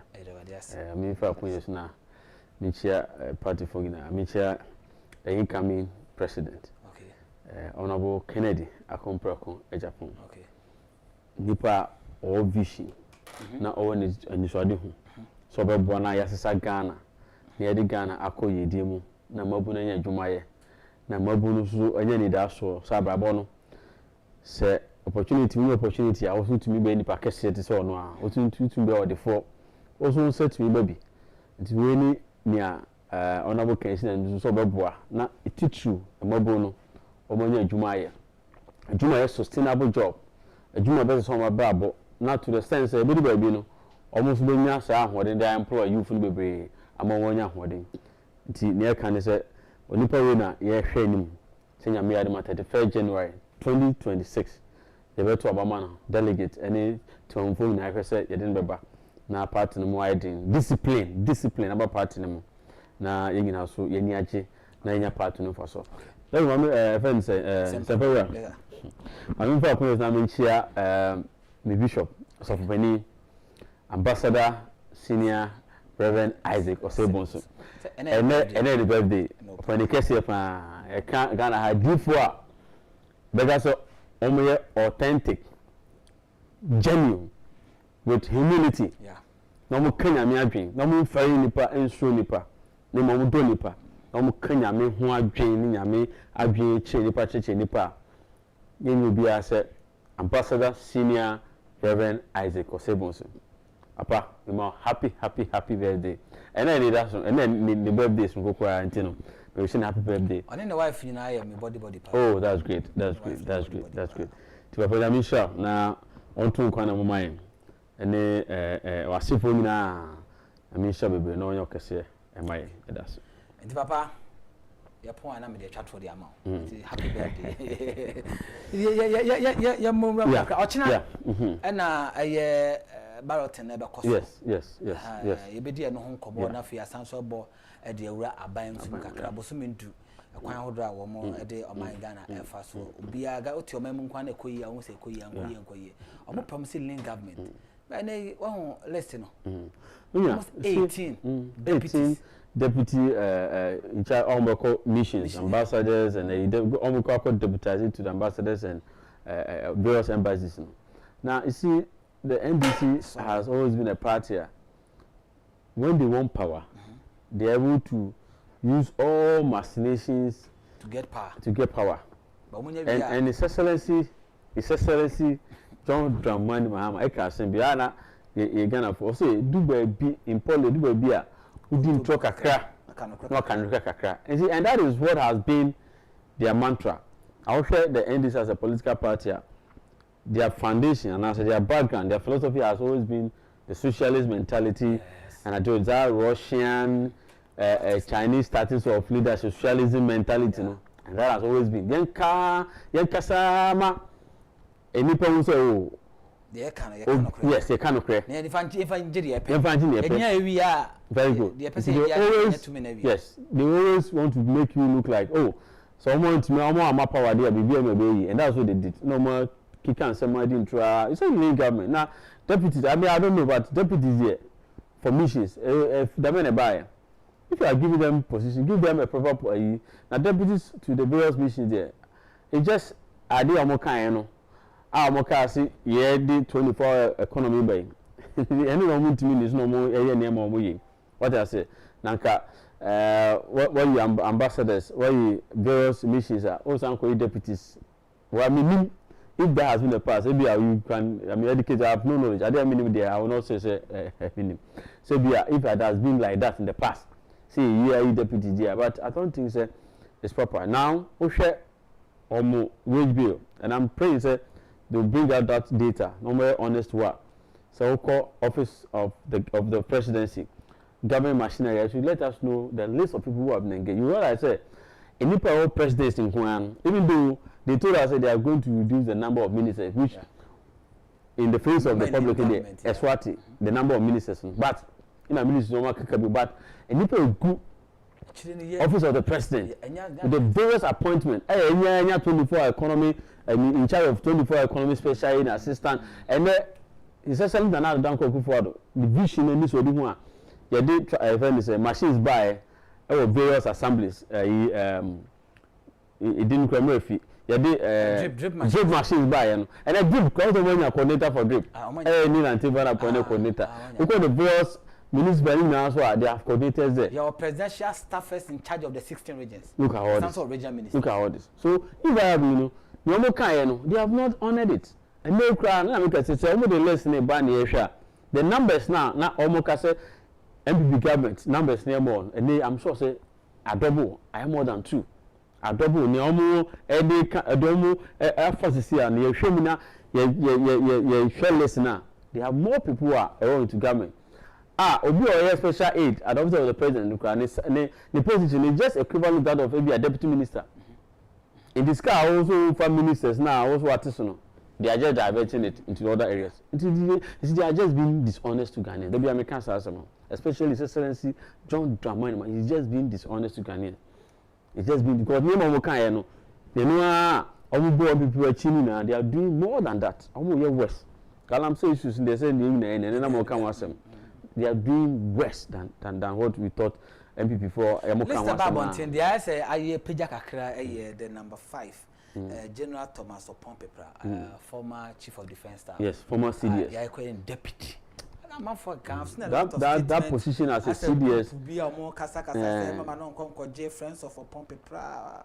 I think it's a demeanor. It's below standard. No. Well, we are right. And this man is a 4-star general. Yes. He's not a lieutenant general, not a 3-star general, 4-star general. To man appointment now, oh man, Bibia. I mean, he should be at least the substantive ambassador or in charge of a mission, not a deputy. Deputizing, who I mean, is not. I don't think it's well. For so many years, I think. 4-star general, and a being said mad. I think it's a general champion. No can be no cause as one just internal one man who promotion. But sir, who on position the president. Yeah. I mean at that level, the president in a moment are in a position, any rank, and for so many years, I think the first person now while rising to that 4-star general. But for so many years, we general champion few. I don't know when I be a general kufu from this very fourth republic, Obiano are rising to that 4-star general, Obiano, and has been the first person to rise to the rank of 4-star general. He's not a person; is somebody that will rising to that level. And this man too, the little that I've read about him, but one of the intellectual when it comes to the Ghana Army, very intellectual people, a person, very intelligent person. In fact, it costs our yen in Papa now you do. To woman in position, not to be a deputy. I think it's a demeanor. Say one cabbage. No, I mean, I will not take that position. I will not take that position. You see, and sometimes you see, the NDC 4 years, senior officers in a continent, and I'm sure it's one of the things that I maybe name find Joe and for creative position, I am from my company for but your harm has already been caused. That man. The position of rising to a 4-star general, he doesn't deserve to be given that deputy position in charge of missions. It's not good at all. But we're the personal choice. Okay. So if he's a good man, why not? Okay. But as H&H Adaroma enti bomodia na koko pebi na anom H&H na Gary aye this soya aye Gary sounds the chocolate cocoa product aye and Katia so a woman be a Sankabia a bit in a boy, papa. Timodia say Oberfrey one more a war 0249 717 0249 of fair one more on Sa Ebecan one more a boy a 2 a comma say a boy restore energy be a community a free woman a bit in restore energy in the amount. Now what to be a 2 an amount. The more any and cocoa pay a chap, so the only soya one, when it's cocoa product here, be a cocoa, when it's hopa, no more the answer will pay H&H 4-in-1 extra coin, and I'll be the traditional taste of a cocoa product, and I think Gary, Yakabumwa, and then cutting in your main ashimwa, cocoa product, can be a more store energy, not a free woman. Omodia na first numbers no 0249717777. Yeah, remember so china na ballot in Bekoso. Yeah. So election, you know, it's been a process. Also, over here, I shall say from picking of forms, and then submission of forms, and then vetting. Then after vetting, now they've done all the vetting. They brought their report. I'm sure say all the 5 campaigns are started. Yes, campaigns were started. As a moment, I want submitting from now 24 open for campaign. I shall say. Then on 24 after vetting, I'm the vetting report. And I'm there. But then comes the positioning of the various candidates. And it's just been a normal process, part of the election that will happen on the 1st of January 2026. And the way we have gotten to now, Agyapong or China, when the balloting goes on, now what we're picking up, and I know say Honorable Ken, Agyapong, we're picking number 1. Now we decline. Now automatically the one will translate into victory. But whatever it is, 24 copy then you know say oh call our campaign, oh calling delegate akasa senior obehu nipa ni position. Na wo hu no akoto aba no. Na aye client any ballot paper on the bar, then we know that oh as we see that 1 or maintain that 2, we that 3, we that 4. Na ama juma de no so e ho no na posters any man wedding, a better say about Montino be so as much as that number 1. Now education cost. Now sometimes Anna is so unfortunate that when we are even doing an internal election like an MPP election, near the ballot rejected ballot papers, and then so we are called to a mistake. And these people are going to vote, in my understanding, a delegate who are trained. Yes. Who are supposed to even train the general public. You reject me. That's a question. Nipa, you don't mind police station executives. Yes, because political party are can say open political power here. Internal election there rejected executive. All these boys, you go to executives. Yes. Especially the police station executives. You are supposed to be somebody that be training or educated for. No go to send the answer. Wanti ye be say na bra penifo be ye wie no. Whoever will be the number 1, number 2, number 3 no.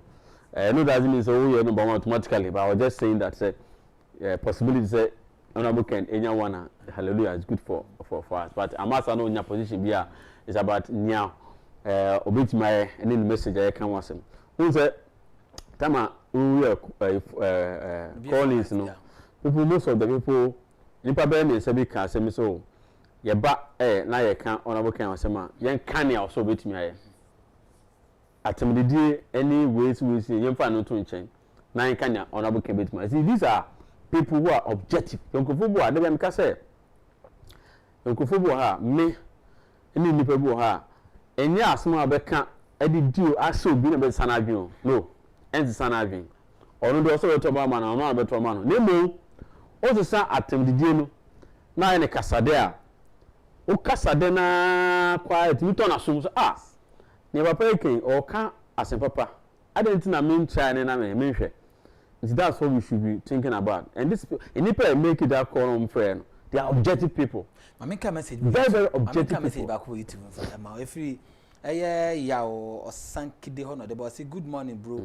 A lot of people love Honorable Kennedy Agyapong or Agyapong. My prayer is that delegate of the great Kukudu party listen to him. My worry is that the supporters of Honorable Ken should concentrate on what Honorable has done. Perfect. Not to attack. Perfect.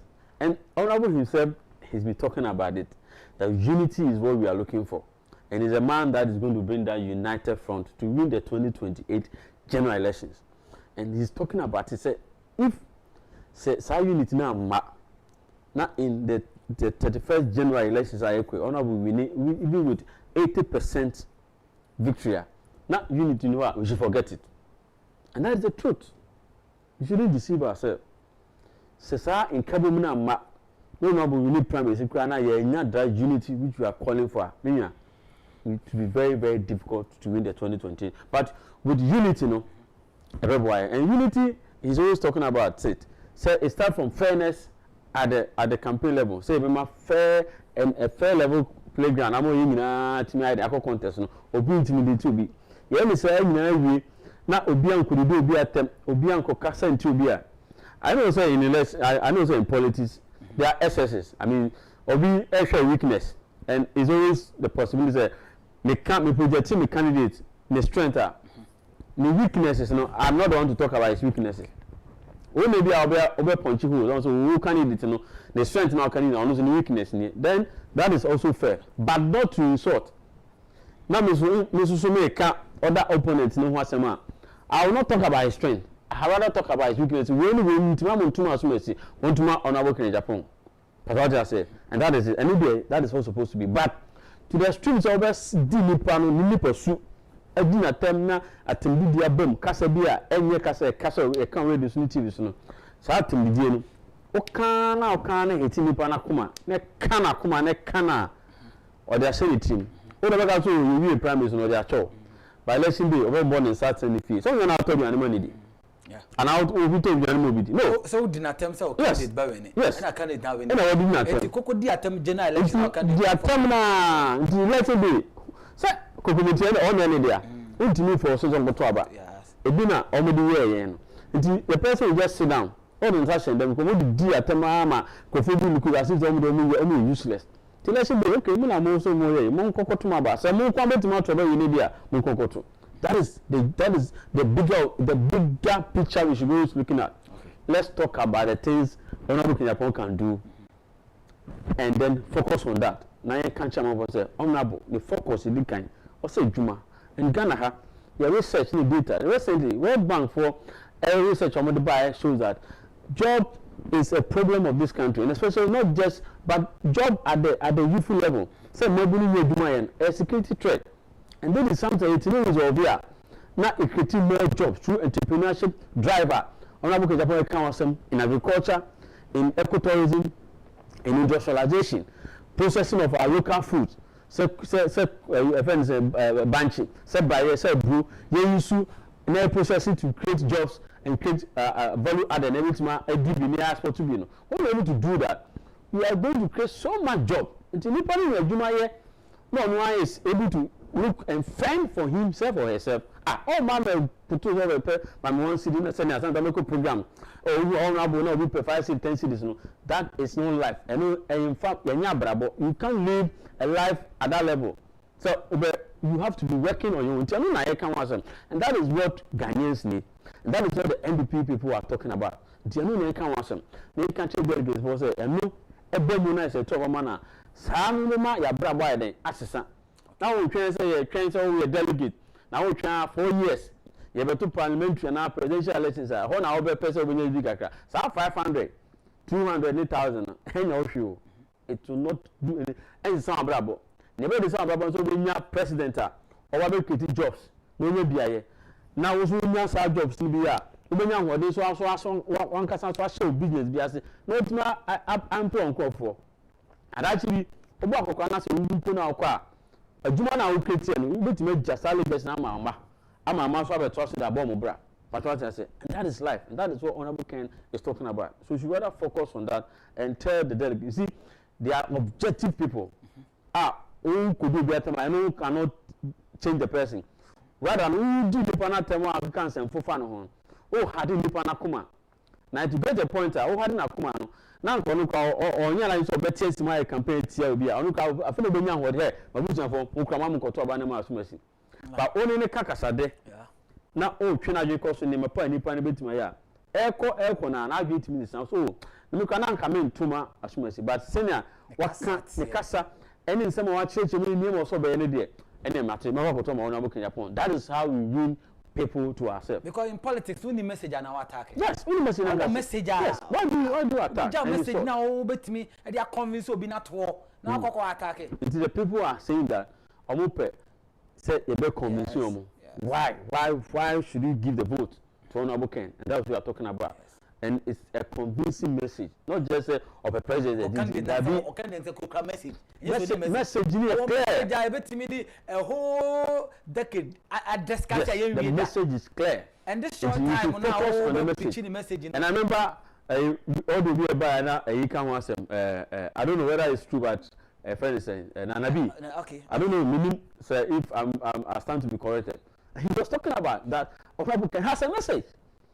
And the message that this man has been consistent. But what I say, the Biania Okan, I say he has never lied. But what I say, yes. He has been consistent. I don't need no crack Obeka. I don't need no crack. I mean, Obeka is saying it. He doesn't also need Penum Casa. He has been consistent. And leadership, one of the things that many people trust on, it will be consistent. Or fair. A blue. Oko baby whether in Accra or Kumasi or say a blue, and that is a person honorable Agyapong is. But what I say, he's been consistent. Make sure video back. He's been consistent. No Kabiano. And I never be promises so bayano. He's been doing it. First, Prime Minister Koya is talking about Bota walkway. Now he started doing something there. Oko Central Region started pharmaceutical what I say. He's able to pull investors to work. Olongasa is an investor, and because of the capacity, the confidence level, Otimisa attract a lot of people to come on board. And that is the person you are talking about. That he can bring investors from every part of this world, from China, from wherever, who will come. With not the means of one by first credit audio, with the means that they are going to create jobs and add value. Now, in Nema, Akoso, Nima Koso, into a salvation, Akoso Memo. And that is very clear. That's what Honorable Ken is talking about. I'll building what dance here. To the sense that Obi cry to me a Kisuru. Obi it will be me say honorable credit or kind of credit. I mean, since when? And I no quite can. Every problem. Yes. Obi or honest all kind of matter. I don't know Senate. Obi or kind of credit. We have a problem. We have a problem. No credit count, no credit count. All kind of credit though. It's a good thing. Yankupon credit session. Obi or kind of credit. Take a Yamini Bishop. So the sense that Obi or kind of credit, you guys will kind of credit. How? This year, until you say Ghana for now, say MPP delegate, the destiny of the party. So MPP party, maybe we need 2028. So MPP party, we go back to power 2028. Nenya ye as party people, no, lies in the hands of one person, and until 31st a year better woman, no, that power is in your hands, the delegate. Who decided now trauma about that destiny you are all looking for will come to fruition. As my main message when I show video be the former deputy general secretary of the New Patriotic Party. I can't be now. I show video. My main message in family and can say, I say good morning in Sempera. Okay, this is your guy. Okay, I'm watching live from Suhum in the Eastern region with Honorable Kennedy Akompre on Agyapong as our next president. Trust me, the whole country is saved.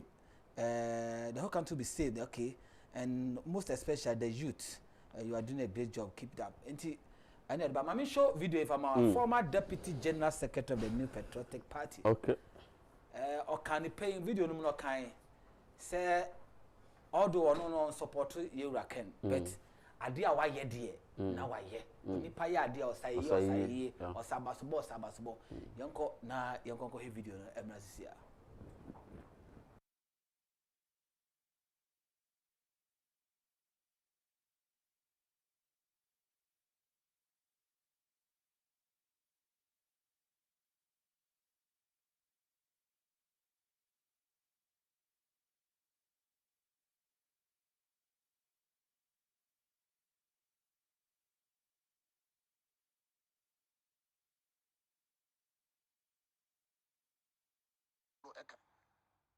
In 2016, Canada Japan Kutin Kwa Wamuto Cash Koha. 100 cars. Men 100 cash. 2016. 2016, I think 2016. Canada Japan Nikuti. So what? I have Sana Nyawonya Hotamaklo Eka.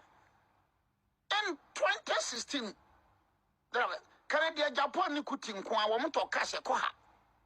100 cars. Men 100 cash. 2016. 2016. I think 2016. Canada Japan Nikuti. I think he paid MPP $3 million US. And 90s. And 90s. In 92. And 90s. $3 million US. And 90s. In 92. And 90s. With interest. Tell me, 275 constituencies in Ghana. Baina Canada Japan. Na hunsun sansuenko. Ruwa baumia. Niya campaign ma baumia. But doesn't mean say so because some etia ba umya competitor bi. Now I have knowledge of it aminka. Nanya honya tamaklo. Oh in 2016, one Mahama and in Ibrahim no namonam. What ferry? Then you what ferry? What? On what basis? So what? Maybe more be in the politics here. Can cry. Number near because me say me no kwafo me ade a men come hu ye no me hu ye ade a men kan ade a maka na maka enti me hu obi o ye the politics here o kan cry yes o say and he has been honest yes o say me support on support but 276 constituencies near Ghana no constituencies be no be taka influence was felt enko hoye yes akọ influence was uyi host no kra no punch hole say na 90 o say that be no kra dey say no dey no kra dey for to jay no kra dey sache kan 2016 ya no kra dey sache 1992 o say no kra dey sache yenya 276 constituency be no be ka say na ho fa so nu hoye. So this is a great endorsement from our former others are supporting one of the candidates no? Yes. But no cry as we obi be kata nania ya say onhu ye wo hu kura wo hu ye onimpa say wa talkers e di ama oka say won kan ye onimpa say ni impact every single constituency oka say there be on kan ye it's when you are talking about honorable Ken say ba internal issues about party no some we have a lot to talk about the name of our party no from 92 so na former EK up to ene name even up to ene name of kusu yema party no I mean we cannot hide it. Okay. We cannot hide a name honorable Ken from the yes party now from 92 up to now. He's done so many and you cannot deny it. I don't know your former deputy secretary general secretary Ken. We cannot deny it. But what I say, that is what we are talking about. And this is the person in the idea mami ebon abuken na me penasem. Na Ghana for you said in Bebana Ghana young person say it's about leadership, consistency. We know be now or you honest. Now or you truthful, no kind of cry. Say nipa no. So amo sika cry na honest or no or truthful. Say I dey way na we do sika ko shebebo is your savior. Why ye the foot one because or you honest or you truthful no or more of money. But what I say, among for be going to position there to make work for themselves. But Honorable Ken is not one of them. About the business, he's a businessman, he's focused. Oh, on a human ago. Yes. But what I say, he's the type of a human. But you can't a moment leadership. You need somebody who is a leader. One for you, Honorable Ken may not have had that higher level of education. But what's leadership qualities no anymore? That's what we are talking about. Leader is a leader. But that is what we are talking about. Oda wano die eni ho no se bibi kwa na eni ho kwa na atofa komu kwa na otimi hyewu nkura ma odi ye bibi a woche come dey wenu na ochina e cause I come when I hear people talking about obi kura PhD into PhD PhD enu enfa sika ma table so ye PhD in edibo o man but what I say yes. It's about trust. That is leader. The trait, the leadership skills. I'm a leader.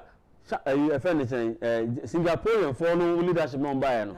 It was not about a qualification. It's about trust and honesty. Yes. Trust and honesty. Kind of create.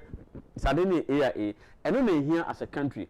Because Yame Adum, Yame here be in terms of natural resources. We have it, but that human capacity, a conscious effort, so deliberate effort, so many be or you no for or kind of create no or money at no crowd vision for the nation or that big thinking because you look at now junior myopic in your kakani it's okay that is not honorable Ken. He's thinking about the next 20 the next 50 years to be the next 20 years and or some people talk about job creation, some people talk about added value, industrialization. That's what I say, and that is what we are talking about. Yes sir. Delegate for our destiny. So mine be MP party be not discipline boom. You leader we can trust. A leader we can go to him. A leader so learn from Sura we can look into his face and tell him say openly why am from Sura which obey accept it. You accept it because no. So I mistake I don't do any catch up. I no they no from Obejatum. And that's the leader we are looking at. Now, why you open or trustworthy, we can trust him. The BB Ireland say, "Patch openly, GSO, therefore, man could be." That's what we're looking at. Singapore, the Yamamians and the 10 around. Yeah. The education. Yeah. The trade, the discipline. A conscious effort, a deliberate. Akufo-addo. Stand Yamamians with Nana Akufo-addo education. Or they can't set a standard. Not what that. A leader should have. Yes. And that traits, any character, no, defines who Honorable Kencity Agyapong is. And the track record show he has been. You see, uno be delay. Na person who so nipa ni nekwa for. And okasi a 2 addition also okasi 2. Addition also okasi 2. Uno say nipa ni delay. No sir, that also bejo. Me da ase papa. Da bi asema me kana and was studio ba. Me say me woni me ne okasa, me ne oya ade a, me hwe ompo boy show. Me hwe watade e show. Me hwe ka odem. Me hwe ofia wasi o. No mo de fi wonu mo ba. Aso na me gina. Inti me are very careful with my words. As me if my no ba. Men kan someone ne na wochina. Ubi samia. Oh, anu na me nyaminya di enti na me kan sa, na me ntimi nkasa no. Inti me da se pass wa kasa se me da to sama me. And you wa Kencity Agyapong obi a oka that is leadership. Onka nkoma me ka so I said A because now I needed something and then me nsa carry into make B. Anuna enkofu bi almost the onko kan bibi say Honorable Agyapong the time the heat of the elections because he's an honest and consistent person. He was bold enough to tell Ghanaians that no, we are not doing things right as a party because power no enable a promise and call for the dollar to the CDs. We talk about it. He was just honest. Challenge man koye. Or can we people take it say or can and I'm for the general the campaign party. But that was the truth. He's a businessman and the records are there. Why data? When you speak to data now Obeka say I didn't hear say and the records are there. You can't lie and you cannot lie. And that is the kind of person you're talking about. Consistency. In the Onwani government, which I know, we will get to that level, but on one government, to get to a point, and then here, he will be bold enough to come and take Master Abuja for they can win you, but we will do the wedding. It's messy, but that just say that is leadership. Again, in his government, so Obi minister, Obi CEO, as a Nipano, Katasu Moso, and now BBC Serbia. Look, I'm telling you, sir, you'll be the first person. Yes. Or better run press briefing. I can just Ghana for. Maybe as much as me, I'm appointed. But why I will make my panel. And see why my son reporting my police. Yes. And that is what Ghanaians are looking for. Yes. What's that? You're in this level, and what's that kind of mind? Any kind of thinking now, you fail as a country. I'm telling you. Papa Abdul Rahman say Ken 2028. Solomon AJ, good morning to you, senior. Say good morning. Hopefully you guys are doing great. Okay, I'm back to my favorite program. Was away on a mission, and I'm back to work towards the progress of this program. So that's Papa Why Yankopon Kawan so say mo akwa say. Wa aba anapa ma me fa birthdays no entwa so e ma na fe no yema yemuso na yenko se na udi wa woda me gina na 2 the dialogue show medical kakai so na mama happy birthday Yankopon ka ho na onye okese enti happy birthday to you. Happy birthday to Ambassador Senior Reverend Isaac Osei Bonsu, the founder and leader of Father's Chapel, Agyapong. Papa no pay me my happy birthday. Me akasa me be fiache. This week in the me only job enough. Me spend after papa. Me try say me ba. Na ma ba chia ko me be fiache pa. Ka che mommy say me ma no so good morning. So happy birthday to you, Ambassador Senior Reverend Isaac Osei Bonsu, ono na ye founder of Father's Chapel International Agyapong. Happy birthday to you, Papa. Etiabusia na nyina ha na ye de adwumadi ni na asi. Mama na yura fripchum ye boase.